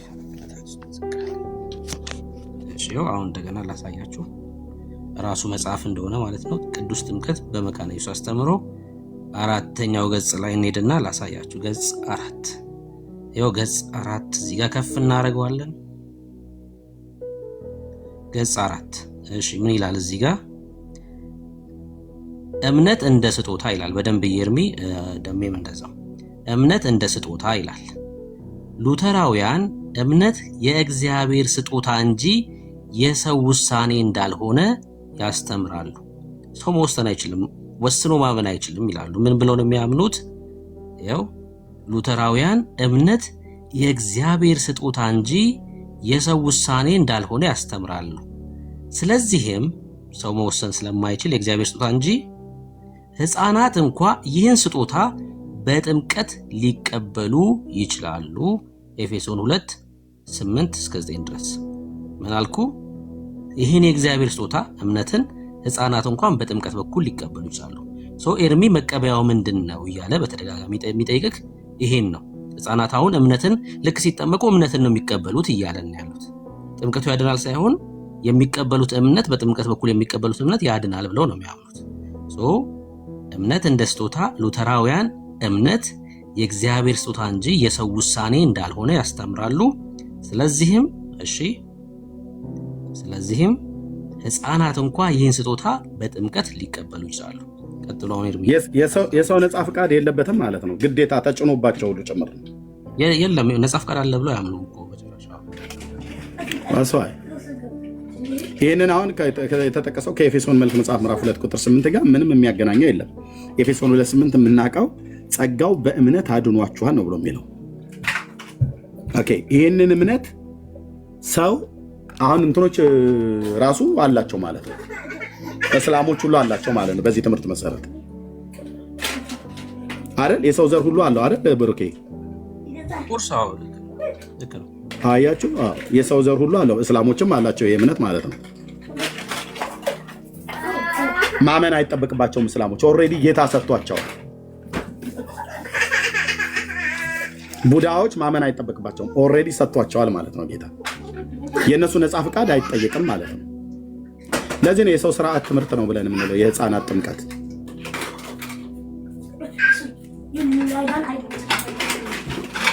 መጽሐፍ ቅዱስን መሰረትነት ያላደረገ ነው። ስለዚህ ታዲያ እምነት በሰው ውስጥ ስላለ ለምንድነው እግዚአብሔር መልእክተኞችን የሚልከው ሰባኪዎችን?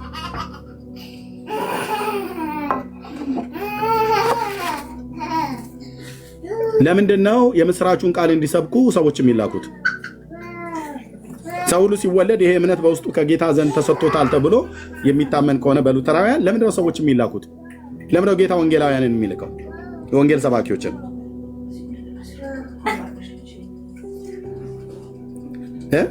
ለምንድነው እዚህኛ የምንደክመው ታዲያ? ጥሬ ስለሆነ አልኩ እኮ ጥሬ ስለሆነ ወንጌላዊነት ጥሬ ስለሆነ ለምንድነው የምንደክመው? በጌታ ጸጋ ለምንድነው የምንደክመው? ለዚህ እኮ ነው መጥተው ለቤተ እምነትን ጠቅሰው ለእነሱ ወንጌል መስበክ አይጠበቅብንም ብለው ያሉት እኮ ለዚህ ነው።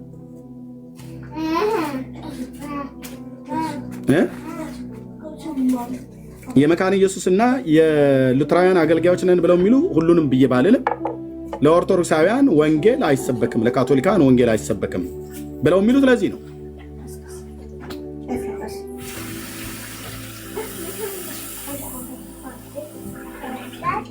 ስለዚህ በመካነ ኢየሱስ ቤተክርስቲያን አገልግሎት መሰረት ወንጌል ስብከት አያስፈልግም ማለት ነው። ለምን? ሰዎች ወንጌልን ሰብከው በጌታ እንዲያምኑ ምንም አያስፈልግም። ለምን? አስቀድሞ እምነት እነሱ እግዚአብሔር ስለሰጣቸው ማለት ነው። እንደዛ ነው አይደል ወንድምነት ብርኬ? ልክ ነው። በእኔ ያው ቡክ ኦፍ ኮንኮርድንም ከፍቼ ላሳያችሁ እችላለሁ። ቃል በቃል እንደዛ ነው። ገጽ 404 ይሄን ሀሳብ ያነሳል እና በጽኑ ነው እንደው የሚቃወሙት። ሰው አምኖ ይድናል ብለው የሚያስተምሩትን በጽኑ ይቃወማሉ። በጽኑ ይቃወማሉ። ገጽ 404 ላይ ይሄን ያነሳል። መጽሐፈ ስምምነት ላይ ማለት ነው። ትልቁ መጽሐፋቸው ላይ አምላኬ ጠብቀኝ በእውነት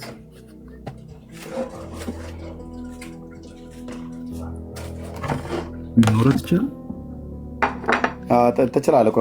ወንድምነት አለ የምታወራ ከሆነ አይ በቃ ይቀጥል። ከፈለገ ግን መጽሐፉን ደሜ ያው ቀጥሉ። ብሩክ ያወራው ምሳሌ ብላ ሰዓት አለፈ። ቴንክ እሺ ብሩክ ታውራን ቀጥል። እሺ አይ ቲንክ ሁለት ጥያቄ ጠይቄ ወደዚህ ልለፍና የመጀመሪያው ቅድም በተነሳው ሀሳብ ላይ በእርግጥ እንትናችን የተለያየ ቢሆንም ከብሉይ ኪዳን የአዲስ ኪዳን ጥላ ብለን እናምናለን አይደል? ልክ ነው። እሱን አንድ ያዝልኝ። አንተም ታምናለህ፣ እኔም አምናለሁ።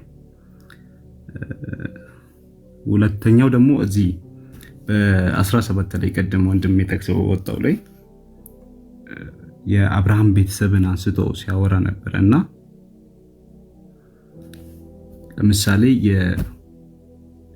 በእንጨት ላይ የተሰቀለው እባብ አንድም የክርስቶስ ምሳሌ እንደሆነ፣ ሲከተሉት የነበረው አለት ክርስቶስ እንደነበረ በብሉይ ኪዳን ጥላ ካስረዳ በአዲስ ኪዳን ላይ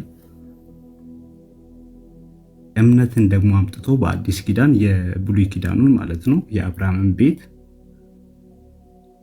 ሕፃናት በዚያ ጊዜ እንደ ኪዳን ተቀብለው በእግዚአብሔር ዘንድ ተቀባይነት አግኝቶ ኪዳንን ከእግዚአብሔር ጋር መፈጸም ከቻሉ አሁን ደግሞ በአዲስ ኪዳን ጥምቀትን አፄ ኪዳን መቀበል ይችላሉ ወይስ አይችሉም? ይህን ሁለቱም ፖይንት ከቻልክ አብራራልኝና ወደ ሀሳባችን እንቀጥላለን። እሺ በጣም ጥሩ ነው። የመጀመሪያው የነሐሱ እባብ ዘኍልቍ መጽሐፍ ምዕራፍ 21 ላይ ያለውን ሀሳብ ነው ያነሳው ወንድማችን። የክርስቶስ ምሳሌ ተደርጓል አለ። አሁን የዘኍልቍን መጽሐፍ ላይ ያለውን የነሐሱን እባብ እኛ አይደለንም በአዲስ ኪዳን የክርስቶስ ምሳሌ እናድርገው ያልነው ጌታ ራሱን የተናገረው አይደል? ራሱን የተናገረው። ቀጥሎ ደግሞ እዛው ዘጸአት መጽሐፍ ላይ ያለው ያ ይከተላቸው የነበረው አለት ክርስቶስ እንደሆነ እኛ አይደለንም የተናገርነው፣ እሱ ነው እኛ አይደለንም በጭራሽ የተናገርነው። ምን ብዬ ያ ሲከተላቸው የነበረው አለት ክርስቶስ ነው አላልኩም። በቆሮንቶስ መልእክቱ ላይ ነው ጳውሎስ በአንደኛ ቆሮንቶስ መጽሐፍ ምዕራፍ 10 ላይ ይከተላቸው የነበረው አለት ክርስቶስ ነው ያለው። ልክ እንደዚሁ ያ ግርዘት በጥምቀት ከተተካ ጥምቀት ነው ተብሎ ሊጻፍ ያስፈልጋል። ግን በጣም በሚገርም ሁኔታ ስለ ግርዘቱም ግን ተጽፏል። አይገርምም? እኛ ጥምቀት እንዳንለው ያ ጥላ የነበረው በአዲስ ኪዳን ምን እንደሆነ ተጽፎልናል። አይገርምም? ያ የሰውነት ግርዘት የነበረው ሸለፈታቸውን ይገረዙ የነበሩት በአዲስ ኪዳን በምን ተተካ? ከቃሉ ላንብብላችኋል። ክብር ለኢየሱስ ይሁን። እንዲሁ ማለት እኛ የሆነ ነገር እንኳን እንዳንል ሲጀምር አንችልም ማለት አንችልም፣ ደስ ወዳለም መውሰድ አንችልም። ግን በአዲስ ኪዳን ምን እንደሆነ ተነግሯል። ይኸው እንደዚህ ይላል። ለምሳሌ ቆላሲያስ ላይ ጳውሎስ እንደዚህ ያለ፣ ከዛ ወደ ሮሜ መልእክት ላይ እጅ ደግሞ አሳያችኋለሁ። የሥጋንም ሰውነት በመገፈፍ በክርስቶስ መገረዝ በእጅ ባልተደረገ መገረዝ በእርሱ ሆናችሁ ደግሞ ተገረዛችሁ ይላል። አሁን ይሄ የሥጋን ሰውነት በመገፈፍ በክርስቶስ መገረዝ በእጅ ባልተደረገ ቀጥሎ መገረዝ በእርሱ ሆናችሁ ደግሞ ተጠመቃችሁ አይደለም ተገረዛችሁ ነው እያለ ያለው። አሁንም እንደተገረዝን ነው የሚናገረው። መመለስ ነው ያለብን። ቴንኪው ወንድምነት አፌ ቁርጥ ይበል ይላል። ቴንኪው ያ እሱ ማለት ነው። ጋየድ ያ በእጅ ባልተደረገ መገረዝ በእርሱ ሆናችሁ ደግሞ ምን ተገረዛችሁ። አሁንም እኮ ተገርዘናል። ግርዘቱ ምን አይነት ነው? ጳውሎስ በሮሜ መጽሐፍ ምዕራፍ 2 ቁጥር 29 ላይ እንደዚህ አለ። ይሄው እኮ በጣም በግልጽ ነግሮናል። ዳሩ ግን በስውር አይሁዳዊ የሆነ አይሁዳዊ በመገረዝ በመንፈስ የሚደረግ የልብ መገረዝ ነው እንጂ በመጽሐፍ አይደለም። የእርሱ ምስጋና ከእግዚአብሔር ነው እንጂ ከሰው አይደለም ይላል። የልብ ግርዘት ሆኗል። አየህ፣ አሁን በአዲስ ኪዳን በጥምቀት አይደለም ተቀየረ። አሁንም ተገረዛችሁ ነው እያለ ያለው። ይሄ ግርዘት ምንድን ነው? የልብ መገረዝ። አየህ፣ የልብ መገረዝ። ይሄን እኮ በቆላስይስ መልእክቱ ላይ ጳውሎስ ስለ እምነት ይናገራል። ልክ በእምነት ወደ ክርስቶስ ኢየሱስ ስንመጣ የልብ መገረዝ በመንፈስ የሆነ ማለት ነው እንጂ ወደ ጥምቀት ተቀይሯል ብለን እንዳንናገር መጽሐፉ ራሱ ነገረን ማለት ነው። ይሄ መጽሐፉ ራሱ ስለምን እያወራ እንደሆነ ስለሚናገር ማለት ነው።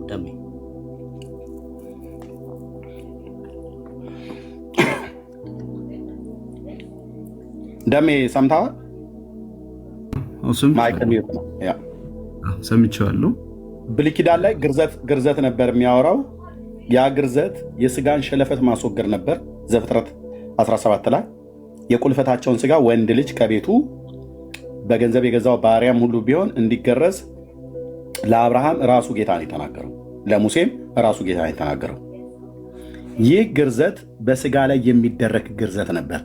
ብሉይ ኪዳን ላይ ሆኖ እንኳን ራሱ እግዚአብሔር የልብን ግርዘት ያወራ ነበረ። የልባችሁን ሸለፈት ተገረዙ እያለ ማለት ነው። ይሄ የልብ ግርዘትን እግዚአብሔር ከስጋ ግርዘት ያለፈ በልብ መገረዝን እንዲገረዙ በጭንጫ ላይ እንዳይዘሩ እግዚአብሔር በነቢያት አፍ በነቢዩ በኤርምያስ ይናገር ነበር። የልባችሁን ሸለፈት አስወግዱ፣ ከልባችሁ ሸለፈት ተገረዙ እያለ ማለት ነው። ይሄ የልብ ሸለፈት ግርዘትን ያገኘው አሁን ወንድምነት እንዳወራ ሮሜ መልክ መጽሐፍ ምዕራፍ 2 ቁጥር 28 እና 29 ላይ በመንፈስ የሚደረግ ነው። ያኛው በቢላዋ ነው የተቆረጠው። ከወንዶች የብልት ጫፍ ላይ የሚቆረጥ ስጋ ነው የተቆረጠው አብርሃም ቤት። አዲስ ኪዳን ላይ ግን በመንፈስ የሚደረግ የልብ መገረዝ ነው የሆነልን። ያ ግርዘት በጥምቀት በኩል ተደረገ አይልም። በጥምቀት ተተካም አይልም። እና አግኝተዋል። ለሜ ቀጥል። ቴንክ ዩ። ኦኬ በጣም አይ ቲንክ ይሄ ነገር አሻሚ ነገር ነው። አይ ቲንክ እናንተም እንደምታውቁት ማለት ነው። ይሁንና አይ ቲንክ የሚነሱ ብዙ ፖይንቶች አሉ። ከዚህ አንፃር የሚነሱ ብዙ ነጥቦች አሉ። ኦኬ እንደዛ ካልን አሁንም እዛው ቦታ ላይ ወስዶ ምን ይለናል? እኛ ለምሳሌ እኔ በጥቅስ አሳየው የልብ መገረዝ እንደሆነ ማለት ነው። አንተ ግን እስኪ በጥምቀት ደግሞ የተተካበት ክፍል ካለ እስኪ ብታሳየን ማለት ነው። እኛም ደግሞ የሆነ ነገር ብንማርበት።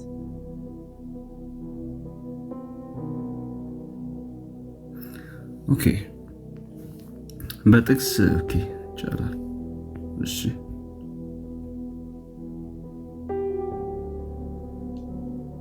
ብሩክዬ አያይዘህ ደግሞ እዛ ጋር አብርሃም የሰጠው ግርዛት ለወንዶች ስለሆነ ሴቶችን ለማጥመቂያ ግራውንድ የሚያደርጉት ቨርስ የትኛው ነው? አሁን መገረዝ ጥምቀት ነው፣ እሱ ሌላ ጉዳይ ነው። ግን ሴቶቹን ለማጥመቅ መነሻ ሀሳባቸው ራሱ የትኛው ነው? ጥሩ ጥያቄ ነው። ጥሩ ቻሌንጅ የሚያደርግ ጥያቄ ነው። እሺ እኔም ጠይቄያለሁ፣ ዶክተርም ጠይቀዋል። ሁለቱም ካልቻልክ ደግሞ አንዱን፣ ካልቻልክ ደግሞ ወደ ሌላ ሀሳብ እንሄዳለን። አሁን ያለንበትን ሀሳብ እንጨርስና ወደ ሌላ። እሺ ችግር የለውም። ያዘጋጀውን ጥቅስ ነገር ኦኬ። አሁን አይ ቲንክ ኤርሚም አንተም ሙሉ ወንጌል ናችሁ መሰለኝ አይደል? እሺ እንደዛ ነው። እግዚአብሔር ነው። ኤርሚም ጉባኤ እግዚአብሔር ነበር፣ እኔም አሁን ጉባኤ እግዚአብሔር ነኝ። ኦኬ እሺ ሙሉ ወንጌል መስሎኝ ነበር፣ ይቅርታ። እና አይ ቲንክ አሁን ሙሉ ወንጌልም ሌላም ቦታም አይ ቲንክ እንዳየሁትም እንደተረዳሁትም ላይክ በ12 እስከ 14 አይደል እስከ 15 ባለው እድሜ ውስጥ መጀመሪያ ቆይ ወደ ሌላ ሀሳብ ከመሄድ በፊት አሁን ለምሳሌ እኔ የመገረዙን የስጋ ሸለፈት መገረዙን የልብ መገረዝ እንደሆነ በጥቅስ አሳየውክ። አንተ ልሰጠን የምችለው ጥቅስ ካለክ እንድንማር ስጠን፣ ከሌላ ደግሞ ጥቅስ ወደ ሌላ ሀሳብ እንድንችግር ነው። እሺ ማለት ነው። ኦኬ የቅድሞ 17 ቅድም የተጠቀሰው አለ። የብሉይ ኪዳኑም አዲስ ኪዳን ላይ ቼክ እናድርግ። ገላትያ 3 ላይ ያለውን ሐሳብ እንንካ እስቲ። እሱም ስለ የብሉይ ኪዳኑ ነው እዚህ ላይ አዲስ ኪዳን ላይ የሚያብራራው 7 ላይ 3:7 እንኪያስ ከእምነት የሆኑት እነዚህ የአብርሃም ልጆች እንደሆኑ እወቁ። መጽሐፍም እግዚአብሔር አሕዛብን በእምነት እንዲያጸድቅ አስቀድሞ አይቶ በአንተ አሕዛብ ሁሉ ይባረካል ብሎ ወንጌልን ለአብርሃም አስቀድሞ ሰበከ። እንደዚህ ከእምነት የሆኑት ካመነው ከአብርሃም ጋር ይባረካሉ ይላልና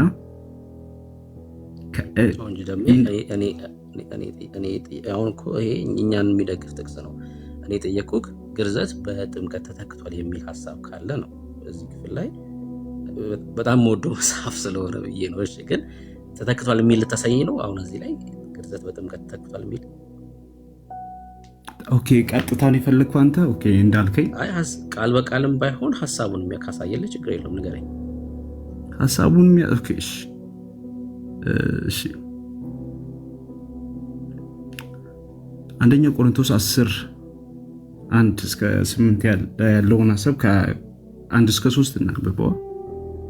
ከሙሴ ጋር ይተባበሩ ዘንድ በደመና ተጠመቁ የሚለው ክፍል ማለት ነው። ተጠመቁ ይላል። አንድም ይሄ ምሳሌ ነው። አይ ቲንክ እንደኔ አይ ቲንክ ግርዘት በጥምቀት ስለመተካቱ የሚያሳይ ሀሳብ ካለክ ግርዘት ግርዘት አሁን እኔ ምን አልኩ? ግርዘት በልብ መገረዝ ማለት የልብ መገረዝ እንደሆነ በመንፈስ ቅዱስ የሆነ አሳየውክ።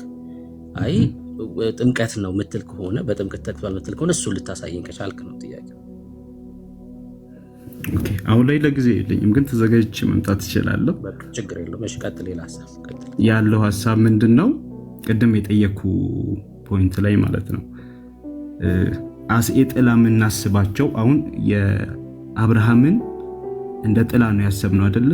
ያ ጥላ ደግሞ ኪዳን ሆኖ ለህፃናት እግዚአብሔር ኪዳንን ከህፃናት ጋር ምንም ከማያውቁ ህፃናት ጋር ኪዳን አድርጎ እንደጨረሰ አይተናል። እንደተከናወነ አስኤ ኪዳን እንደተከናወነ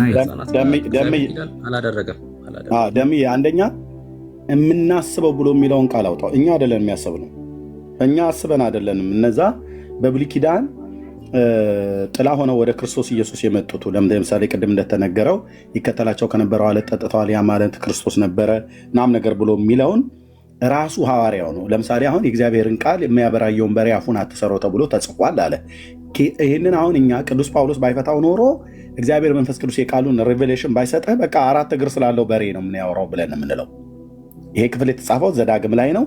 ጌታ ግን ስለ በሬ አይደለም የሚገደው እና ስለኛ ነው አለ። ይሄን ለማለት ሐዋርያዊ ኦቶሪቲ ያለው ሐዋርያው ጳውሎስ ይሄን ቃል ፈታው ማለት ነው። የሚያበራየውን በሬ አፉን አትሰሩ ተብሎ የተጻፈው ጌታ ስለ በሬ ገዶት አይደለም፣ ስለኛ አይደለም። ምን ከመሰዊያው የሚያገለግሉ ከመሰዊያው ነው ነገር እንደሚበሉ ጌታ ደግሞ የወንጌልን አገልግሎት የሚያገለግሉ ከወንጌል ቀለብ እንዲቀበሉ ደንግጓል አለ። ይህንን የቃል ሬቬሌሽን ጳውሎስ ነው የፈታው። ስለዚህ አሁን እኛ ብሉይ ኪዳን ላይ በሬ የተባለውን አዲስ ኪዳን ላይ አገልጋይ ተብሎ ፈቶታል ቅዱስ ጳውሎስ ማለት ነው። ቀጥታ አገልጋይ ማለት ነው። እና እኛ እንደምናስበው ብለን ካልን እንደሚየ እሱ ጋር ነው ስህተት የሚሆነው። እኛ አይደለን የሚያስብነው፣ ሐዋርያቱ ናቸው የጻፉት። ልክ አሁን በኦርቶዶክስ ቤተክርስቲያን ምን ይላሉ? ለምሳሌ ደሜ ድንግል ትጸንሳለች፣ ወንድ ልጅንም ትወልዳለች፣ ስሙንም አማኑኤል ብላ ትጠራዋለች ያለው ማን ነው? ኢሳያስ ነው አይደል? ነው አይደል? ድንግል ትጸንሳለች፣ ወንድ ልጅም ትወልዳለች፣ ስሙንም አማኑኤል ብላ ትጠራዋለች ይላል አይደል? ኢሳያስ 7:14 ላይ ይሄ ቃል ለማርያም ነው ብለን ማለት እንችላለን? በጊዜው ተፈጽሟል እኮ ለማርያም ነው ብለን ማለት እንችላለን? ቀጥታ ለማርያም ባይሆንም አሴ ትንቢት ተፈጽሟል። ትንቢቱ እንደዛ እኮ ትንቢቱ ተፈጽሟል። ሲፈጸም ለማርያም ነው የተነገረው ማለት እንችላለን? አይደለም እንዴ? ለማርያም ትንቢቱ ቀጥታ ለማርያም ነው የተነገረው አይደል? አዎ ለማርያም ነው ብራዘር። አዎ ለማርያም ነው፣ ለማርያም ነው የተፈጸመው። በምን እኛንን ለማርያም ነው ብለን ያልነው ወይስ ለማርያም መሆኑን አያይዞ የተናገረ ሐዋርያ አለ? የተናገረ ሐዋርያ አለ። ማን? ማቴዎስ አይደል? የዳዊት ልጅ ዮሴፍ ሆይ ከእሷ የተጸነሰው ከመንፈስ ቅዱስ ነውና እጮኛ ማርያምን ለመውሰድ አትፍራ፣ ልጅን ትወልዳለች፣ ስሙንም አማኑኤል ብላ ትጠራዋለች ተብሎ በነቢይ እንደዚህ ተጽፏል ብሎ ኮት አደረገው አይደል? ማቴዎስ ከኢሳይያስ 7 ላይ። ስለዚህ አሁን ይሄ ክፍል ለማርያም የተነገረ ነው፣ ፍጻሜው ነቱ ለማርያም ያገኘ ነው ብለን እንሳሳታለን? ለምን ደግሞ አንሳሳተው? የብሉይ ኪዳኑ ስመጥር ነቢይ በመንፈስ ቅዱስ ተነርቶ የጻፈውን የተናገረውን ትንቢት የአዲስ ኪዳኑ ስመጥር ሐዋርያ ማቴዎስ ያንን ቃል አምጥቶ ኮት አድርጎ ጽፎታል አይደል? በሁለቱም ላይ የጌታ መንፈስ አለ አይደል? ስለዚህ ማስረጃ አለ ማለት ነው። ማቴዎስ ይህንን ቃል ክሌም አድርጎ አምጥቶ ከድንግሊቱ ጋር ሲያገናኘው ለማርያም ነው የተነገረው ማለት ነው። አሁን እኛንን ለማርያም ይሁን ብለን ያልነው ወይስ ማቴዎስ ከኢሳያስ ላይ ጠቅሶ አምጥቶ ስለጻፈው ነው እኔ እናንተ ይሄ ክፍል ለማርያም ነው የተነገረው ብለን እንድንል ያደረገን? ሐዋርያው ስለጻፈው ነው አይደል? ቴንክ ዩ። ኦርቶዶክሳውያን ለምሳሌ የተዘጋው በር የማርያም ማህፀን ነው ብለው ይላሉ። ሰምተዋል? የትንቢተ ሕዝቅኤልን 44ን ጠቅሰው ይላሉ አይደል? የተዘጋው በር ምሳሌነቱ የማርያም ማህፀን ነው ብሎ የሚል ትንቢተ ሕዝቅኤል መጽሐፍ ምዕራፍ 44ን ጠቅሶ ይሄ ክፍል የሚተረጎመው ለማርያም ማህፀን ነው ብሎ የተናገረ ሐዋርያ አለ አዲስ ኪዳን? ስለዚህ እኛ ለምንድን ነው የተዘጋው በር የማርያም ማህፀን ነው ብለን እኛ ወንጌላውያን የማንቀበለው? ለምንድን ነው? ሌላ ነው፣ ስለ እስራኤል ነው የሚያወራው።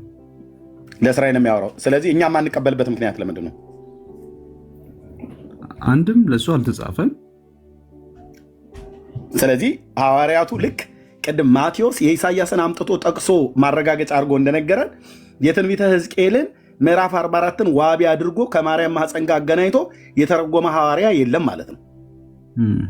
ለዚህ ነው የማንቀበለዋል። ትንቢተ ሕዝቅኤልን እንቀበለዋለን፣ የኦርቶዶክስን ትርጓሜ ግን አንቀበልም። ለምን? ይሄን ክፍል አባቶች ምን ብለው ተረጎሙት? ሄሬኔዎስ አግናጢዎስ ከማለቱ በፊት ሐዋርያቱ ምን ብለው ተረጎሙት? ምን አሉት? ስለዚህ ምን አሉ? ከማርያም ማህፀን ጋር አገናኝተው ምንም የተረጎሙት ነገር የለም። አውደ ፍቺውንም ሄደን ስናየው ከማርያም ማህፀን ጋር ምንም የሚያገናኘው ነገር የለም። ስለዚህ የማንቀበለው ሐዋርያቱ ስላልተቀበሉ ያን ክፍል እንደዛ ብለው ስላልተረጎሙት ማለት ነው። የምንቀበለው ሐዋርያቱ እንደዛ ብለው ስለተረጎሙት። ስለዚህ አለቱ ክርስቶስ ነው ብሎ ያለው ጳውሎስ ነው። ያንን ነሐሱን እባብ ብሎ ጌታ የሰው ልጅ ሊሰቀል ይገባዋል ብሎም ኮት ያደረገው ጌታ ነው። በሙሴ ዘመን ነበር ያ እባብ። ኦኬ፣ በሕዝቅያስ ዘመን ነውሽታ ብለው ሰባበሩት። ጌታ ግን ያንን ዋቢ አድርጎ ምሳሌ አድርጎ አምጥቶ ራሱ ነው የተናገረው። ስለዚህ በአብርሃም ቤት ግርዘት ስላለ ያ ግርዘት በጥምቀት ተተክቷል ብሎ የሚል ክፍል የለም። ብሉይ ኪዳን ላይ ግርዘት እንደነበረ ሁሉ አዲስ ኪዳንም ላይ ግርዘት ነው ያለው። የብሉይ ኪዳኑ የወንዶች የቁልፈታቸው ስጋ ነው ከብልታቸው ጫፍ ላይ የሚቆረጠው። የአዲስ ኪዳኑ ግርዘት ደግሞ የልብ ነው። የብሉይ ኪዳኑ ለወንዶች ነው የተፈቀደው። የአዲስ ኪዳኑ ግን ለሴትም ለወንድም ነው፣ የልብ ነው፣ በመንፈስ የሚደረግ ነው ይለናል ሮሜ መጽሐፍ ምዕራፍ 2 ቁጥር 28 እና 29 ላይ ማለት ነው። ለአብርሃም ቤት የሚገረዙት ወንዶች የእግዚአብሔር ልጅነትን ለማግኘት ነው ተብሎ ይባላል። እንደዛ ይባላል አይደል? የአብርሃምን ልጅ በአብርሃም ቤት ወንዶች የሚገረዙት የእግዚአብሔር ልጅነትን የኪዳን ልጆች ተብለው እንዲባሉ ነው አይደል የሚባለው? የኪዳን ልጆች እንዲባሉ ነው አይደል? ሴቶቹ የእስራኤል ሴቶች የኪዳን ልጆች ናቸው አይደሉም? አፍ ነው ኪሉ ስለተገረዙ ነው ወይስ ስላልተገረዙ ነው የኪዳን ልጆች የሚባሉት? የብሉይ ኪዳን ሴቶች በወንዶች ነው። አይ ቲንክ ብሉይ ኪዳን ላይ አብዛኛውን ጊዜ በወንድ ነው አይደለ? ግን ሴቶች ሳልተጠሩም እንዴ? ሴቶች ላይ ብዙ ጊዜ የሚቆጠረውም ወንድ ነው። የዘር ሐረጉ ቆጠራው ላይ ነው። ግን ወሳኝ የሆነ ቦታ ላይ ደግሞ ገብተዋላ። ለምሳሌ ትዕማር የይሁዳ ምራት ማለት ነው ተጠቅሳለች አይደል? ኦኬ፣ ሩት ተጠቅሳለች አይደል? የቦአዝ ሚስት። ኦኬ፣ ራኬብ ተጠቅሳለች አይደል? የሰለሞን ሳይሆን የሰለሞን ሚስት ራኬብ የምትባለው ተጠቅሳለች አይደል? ኦኬ፣ ቤርሸባ ተጠቅሳለች አይደል? የዳዊት ሚስት። በቃ ወሳኝ ቦታ ላይ ተጠቅሰዋል። ብሉይ ኪዳን ላይ ወደ የእግዚአብሔር ልጅነትን ለማግኘት ነው የሚገረዙት ብሎ ከተባለ ያልተገረዘስ በስንት ሚሊዮን የሚቆጠር የእስራኤል ሴቶች ለእኔ ወንዶችና ሴቶች ልጆቼ ናችሁ ብሎ የጠራው ልጅነትን ያገኙት በዛ በኩል ነው ከተባለ፣ ግርዘት በኩል ነው ከተባለ ግርዘቱ የነካው ወንዶቹ ነው፣ ሴቶቹን አልነካም። ሴቶች አይገረዙም ነበር። ኦኬ፣ እሱንም ቢባል እንኳን በስምንተኛው ቀን ወንዶችን ግረዙ ያለው ራሱ ያህዌ ጌታ ነው። በስምንተኛው ቀን ግረዙ ወንዶችን ብሎ ያለው ራሱ ጌታ ነው። ትእዛዝን የሰጠው ለአብርሃምም ለሙሴም ማለት ነው። በ40 ቀንና በ80 ቀን አጥምቁ ብሎ ትእዛዝ የሰጠው ማን ነው? ማን የሰጠው ትእዛዝ? ለአብርሃም ቤት እግዚአብሔር ተናገረ፣ ለእስራኤል በሙሴ በኩል ተናገረ። ለቤተ ክርስቲያን የ40ና የ80 ቀን አጥምቁ ብሎ ትእዛዝ የሰጠ ለየትኛው ሐዋርያ ነው? ማነው ሐዋርያ? የትኛው መጽሐፍ ላይ? ምዕራፍ ስንት ቁጥር ስንት? አየው ደሜ። ለዚህ ነው እኔ የመካነ ኢየሱስን የሚሆን የሉተራውያን የካቶሊክን የሚሆን የኦርቶዶክስ የህፃናት ጥምቀት የማልቀበለው። ለዚህ እኛ ጋር ሲመጣ ሙሉ ወንጌል ስለሆነ የምቅለሰለስበት፣ መካነ ኢየሱስ ስለሆነ አይኔን የማፈጥበት፣ መሰረተ ክርስቶስ ስለሆነ ዋይ ዋይ በሉልኝ ብዬ የምልበት፣ ህይወት ብርሃን ስለሆነ ዳር ያዙ የምልበት አንዳች ምክንያት የለም። ጌታ ለአብርሃም ቤት ትእዛዝን የሰጠ፣ ለእስራኤል ቤት ትእዛዝን የሰጠ፣ በስምንተኛው ቀን ወንዶች እንዲገረዙ ትእዛዝን የሰጠ ጌታ ለቤተ ክርስቲያንም ትእዛዝን መስጠት አለበት። ለቤተ ክርስቲያን የሰጠው የጥምቀት ትእዛዝ ሂዱ ስበኩ ነው ያለው ወንጌልን። ከዛስ ያመኑትን አጥምቁ ነው ያለው። ያጠመቃቸዋቸው ደቀ መዛሙርት እንዲሆኑ አስተምሯቸው ነው ያለው። 4 ነጥብ። መልካሙን የምስራች የሚያወሩ እግሮች በተራሮች ላይ ያማሩ ናቸው ተብሎ በብሉይ ኪዳን ነቢያት የተጻፈው ዝናዬን ወዳልሰሙ ወደ ሩቅ አገር እልካቸዋለሁ ብሎ እንዳለ ጌታ የወንጌሉ ስብከት ከኢየሩሳሌም ጀምሮ አስቀድሞ በይሁዳ ከዛም በሰማሪያ ከዛ እስከ ምድር ዳር ድረስ የወንጌሉ መልእክት ተሰበከ። ምን ነበረ ስብከቱ?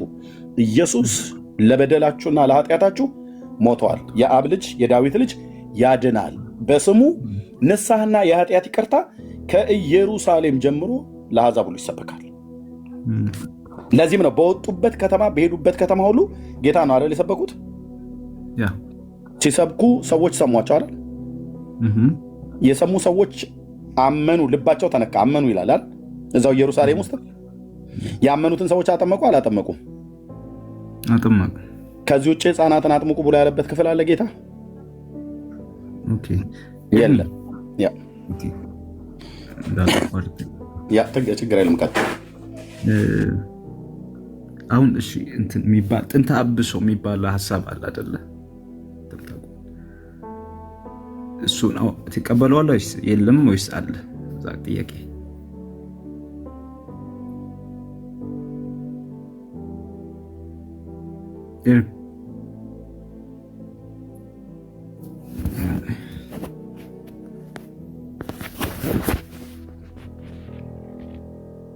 ይሰማል?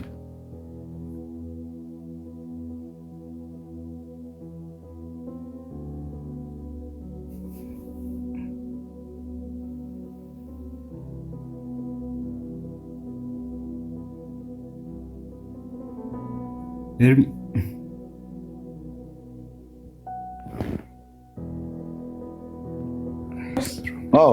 ይቅርታ ወገኖች፣ ውሃ ልጠጣ ዞር ብዬ ነበር። ሶሪ። ኦኬ ምን አልከኝ ወንድማችን? ጆኒ እየተዘጋጃችሁ ነው? ማማ ኤርሚ ይሰማል? ቆይ አንዴ ወንድ ደሚሽ ስንት ሰዓት ነው የምንሄደው ቤተክርስቲያን ቸርች? She has to go early. She's diakon today. Yeah. Are you coming? ስንት ሰዓት ነው የምትሄጂው ማማ? ኦኬ ቀድማችሁ ልትሄዱ ነው? ኦኬ ሶሪ። የቸርች ፕሮግራም ስላለን እሑድ ነው እኛ ጋር ነው። ሶሪ ይቅርታ። እሺ ትንሽ ሀሳቤ ስለተበተነብኝ ነው እዚህ ከቤተሰብ ጋር እያወራሁ ስለሆነ። ኦኬ ምን ነበር የጠይቀኝ ወንድም አለ? ወንድምነት አለ ዳኒ ወንድም ብሩኬ ወንድምነት አለ ዳኒ ማን ብሩኬ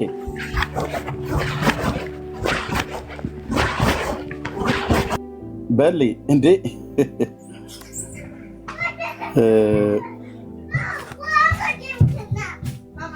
ጸጋነሽ አንዳንድ ቁጥር ጻፍሽ ገስት ላኪልኝ። ብሩኬ ያለ ሚዩት ነህ የተሰማ ከሆነ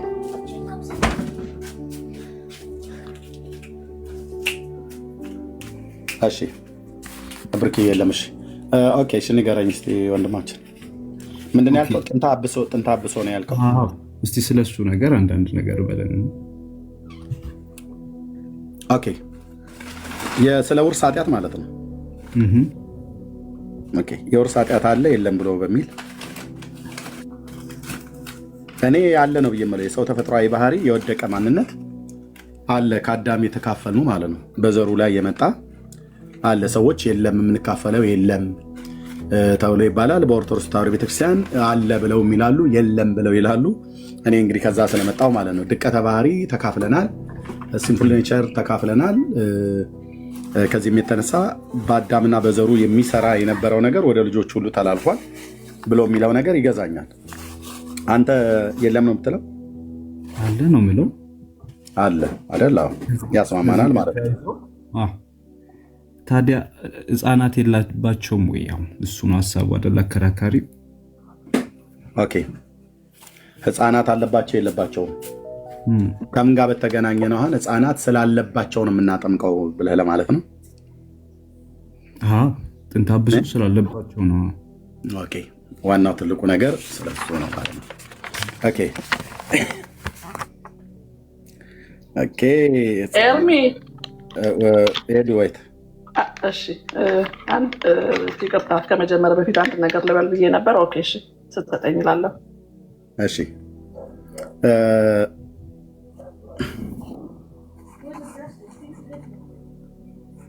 ህፃናት የውርስ ኃጢአት ማለት ነው።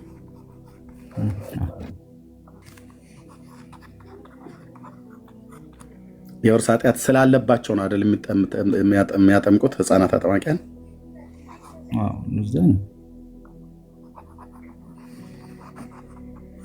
ኦኬ ህፃናት የውርስ ኃጢአት ስላለባቸው ነው የምታጠምቁት። ሲጠመቁ የውርስ ኃጢአቱ ይሰረዝላቸዋል?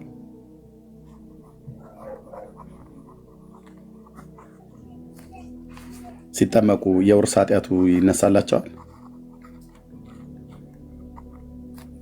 ኦኬ ኦልሬዲ እንድታወራበት ነበር ያሰብኩትኝ። ይነሳላቸዋል እንደዚህም እንደምታውቀው ማለት ነው። ኦኬ የውርስ ኃጢአቱ ይነሳላቸዋል።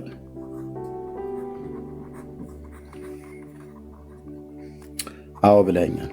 ኦኬ አዎ ብለኸኛል። ስለዚህ ህፃናቱ የውርሱ ኃጢአትን ስርየት ያገኙት ወይ ደግሞ ይቅርታን ያገኙት በስሙ ነው ወይስ በጥምቀቱ ነው?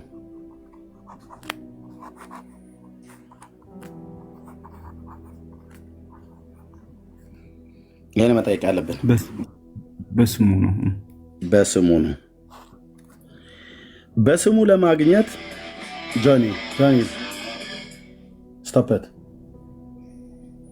ዶንት ተች ኤኒቲንግ ኦኬ አባዬ ያ ኦኬ በስሙ ከሆነ ኦኬ በስሙ ነው ያልነው እኛ ነን ወይስ መጽሐፍ ነው በስሙ ነው ብሎ የሚለው?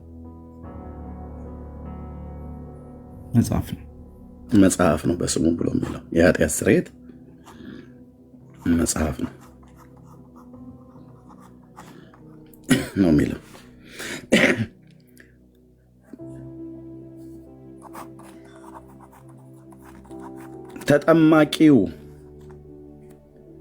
ተጠማቂው ሰው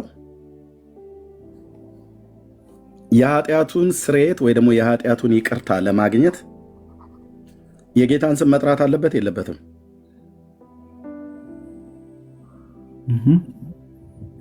ተጠማቂው ሰውዬ የኃጢአት ስርየቱን ወይ የኃጢአት ይቅርታውን ለማግኘት የጌታን ስም በእምነት መጥራት አለበት የለበትም? ኦልሬዲ ህፃናት ስለሆኑ እንዴት ይጠራሉ? ተጠማቂው ሰው ነው ያልኩ። ሰው ነው ያልኩ። ተጠማቂው ሰው ህፃናት ሰው አይደለም፣ ህፃናት ሰው ናቸው ብሎ በሚል ነው የምታጠምቁት። ምንም ልንረዳቸው አንችልም። ተጠማቂው ሰው የጌታን ስም መጥራት አለበት የለበትም? በእምነት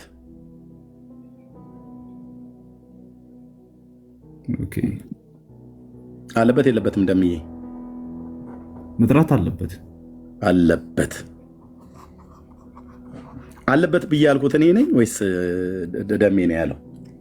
መጽሐፍ ነው። ኤርሚ አሁን ያንተንም ሀሳብ እኮ ልሄድልህ ነው። ኦኬ ቅዱስ ጳውሎስ ምን ይላል? የምታውቀው ክፍል ማለት ነው። የምናውቀው ክፍል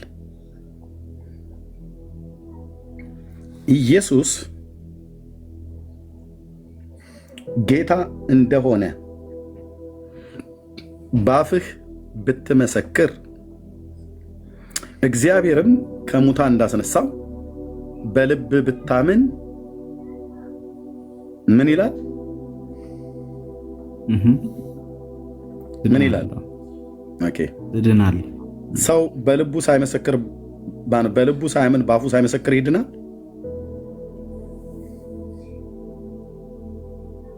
ደምዬ ይድናል? በልቡ ሳያምን በአፉ ሳይመሰክር ይድናል?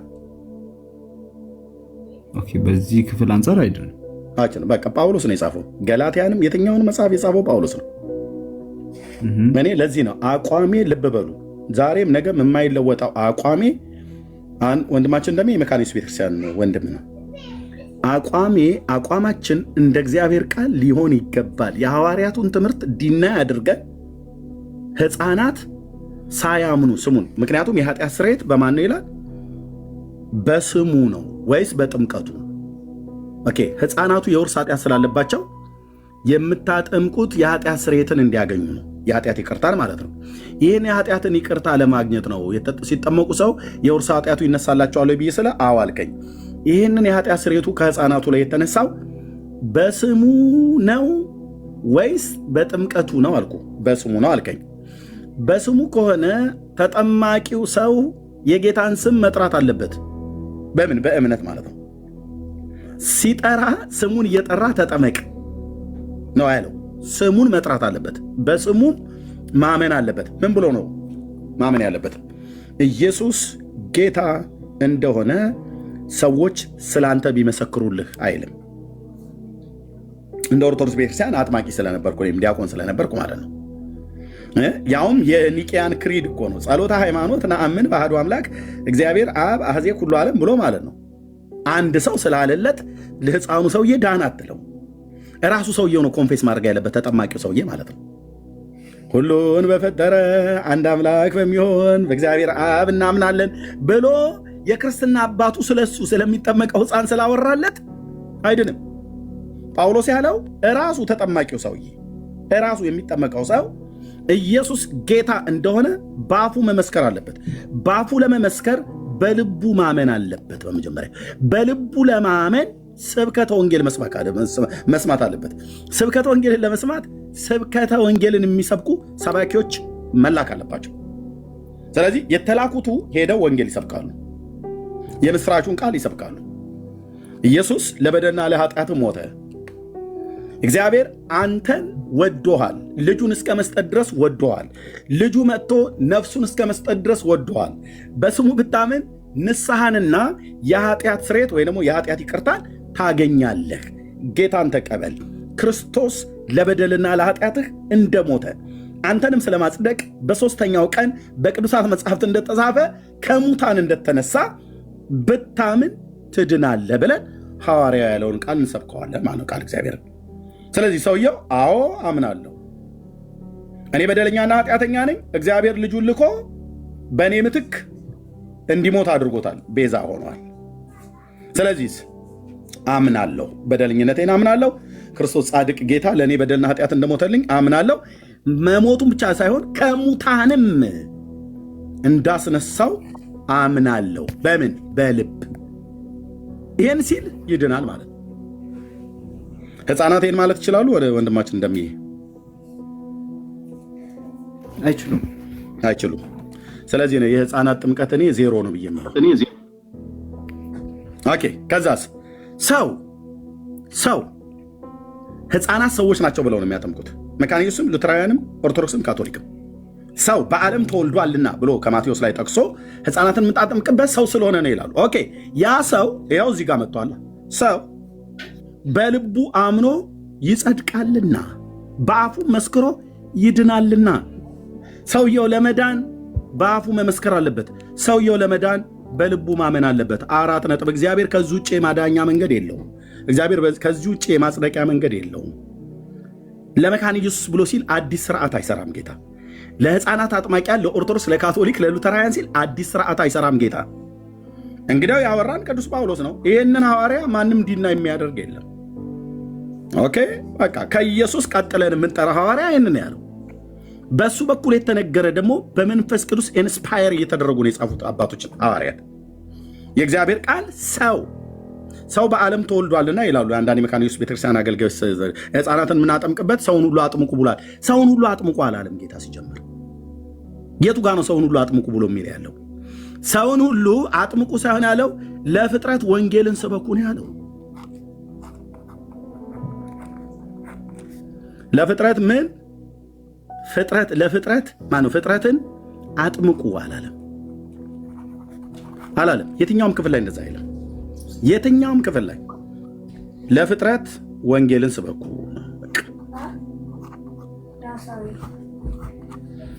ወንጌል እግዚአብሔር አብ የሚፈልገው ይሄንን ነው ብራዘር። ወንጌሉ ደግሞ ስለ ልጁ ስለሆነ ልጄን ስበኩ ነው ያለው ጌታ። አዎ ከዳዊት ሰርና ዘር የሆነውን ኢየሱስ ክርስቶስን በመስበክ እንደ ክፉ አድራጊ መከራ እስክትቀበል ድረስ ተጋደል ነው ያለው። ለፍጥረት ወንጌልን ስበኩ። ውሃው ይቆይ እያለ ነው ጌታ። ውሃው ቀጥሎ ነው የሚመጣው፣ ጥምቀቱ ማለት ነው። ስበኩ። ጌታ አጥምቁ ብሎ ያለው ሰው ከሰበክን በኋላ ቅዱስ ቃሉን ማለት ነው። ቅዱስ ቃሉን የምንሰብከው የምስራቹን። ከዛስ ሰዎች ይሰማሉ። ከሰሙስ በኋላ ያምናሉ። ያመኑትንስ አጥምቁ። ያጠመቃችኋቸውንስ ደቀ መዛሙርት እንዲሆኑ አስተምሯቸው። ይሄው ነው በቃ። በህፃናት አጥማቂያን ጋር ይሄንን ያጠፉና ስብከት የሚባለውን ያጠፉና መስማትም የለም። ከዛስ ጥምቀት። ይሄንን ሁሉ ስብከትን ትተው እምነት ሳይቀድም ስብከትን ትተው መስበክን ሳያሰሙ የሰሙ ሳያምኑ ከእናት ማህፀን እንደወጣ ቀጥታ ወደ ውሃ እንዲህ የሚባል ትምህርት ኢየሱስ የለውም፣ ሐዋርያት የላቸውም። የማንንም ቤተ ክርስቲያን አባት የተባለ ተረታ ተረት አልቀበልም። አንተ ትውልድ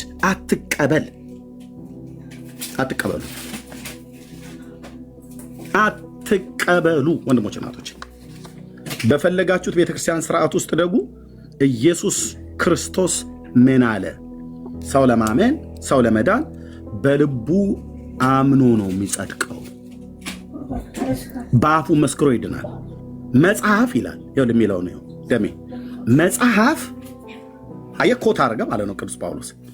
መጽሐፍ የብሉይ ኪዳን ታናክ ማለት ነው።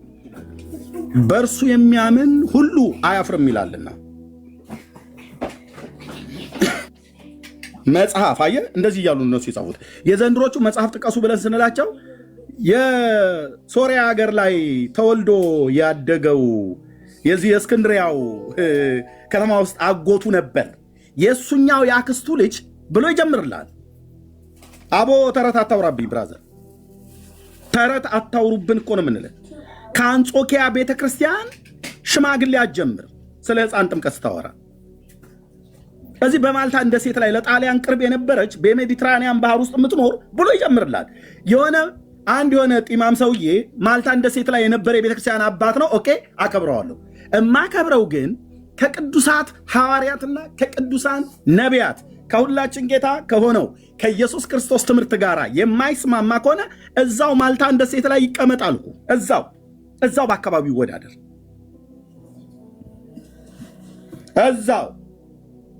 እዛው በጠበሉ ይላሉ የድሮ ቤታችን ነገር። እዛው በጠበሉ ልንላቸው የሚገባ በጣም ሉተር ቢሆን እዛው በጠበል ነው መባል ያለበት። አለቅ ነፍሴ ሲጥ የምትለው ይሄንን ሐዋርያ ምኜ ነው። አለቅ መጽሐፍ በእርሱ የሚያምን ሁሉ አያፍርም ይላልና በአይሁዳዊና በግሪክ ሰው መካከል ልዩነት የለምና አንዱ ጌታ የሁሉ ጌታ ነውና ለሚጠሩትም አየህ ለሚጠሩትም የጌታን ስም የሚጠራ ይድናል ብሎ ያለው ለዚህ ነው። ለሚጠሩትም ሁሉ ባለጠጋ ነው። እንግዲህ ያላመኑበት እንዴት አድርገው ይጠሩታል ይላል። ባልሰሙትስ እንዴት ያምናሉ? ያለ ሰባኪስ እንዴት ይሰማሉ? መልካሙ የምስራች የሚያወሩ እግሮች እንዴት ያማሩ ናቸው ተብሎ እንደተጻፈ ወይ ጳውሎስ መጽሐፍ እንደተጻፈ ምናምን ነገር ትላለ። አሁን ከመዝሙር መጽሐፍትና ከኢሳያስ መጽሐፍት ላይ ነው የጠቀሰው። ሁለት ነቢያትን ጠቅሰዋል እዚህ ጋር ያለ አባቶች ሲያወሩ መጽሐፍ በእርሱ የሚያምን አያፍርም ብሎ ይላል። የት ነው? በነቢያት መጽሐፍት ላይ ተጽፏል። የቆመውን የእሴይን ሥር አሕዛብ ይፈልጉታል፣ ማረፊያውም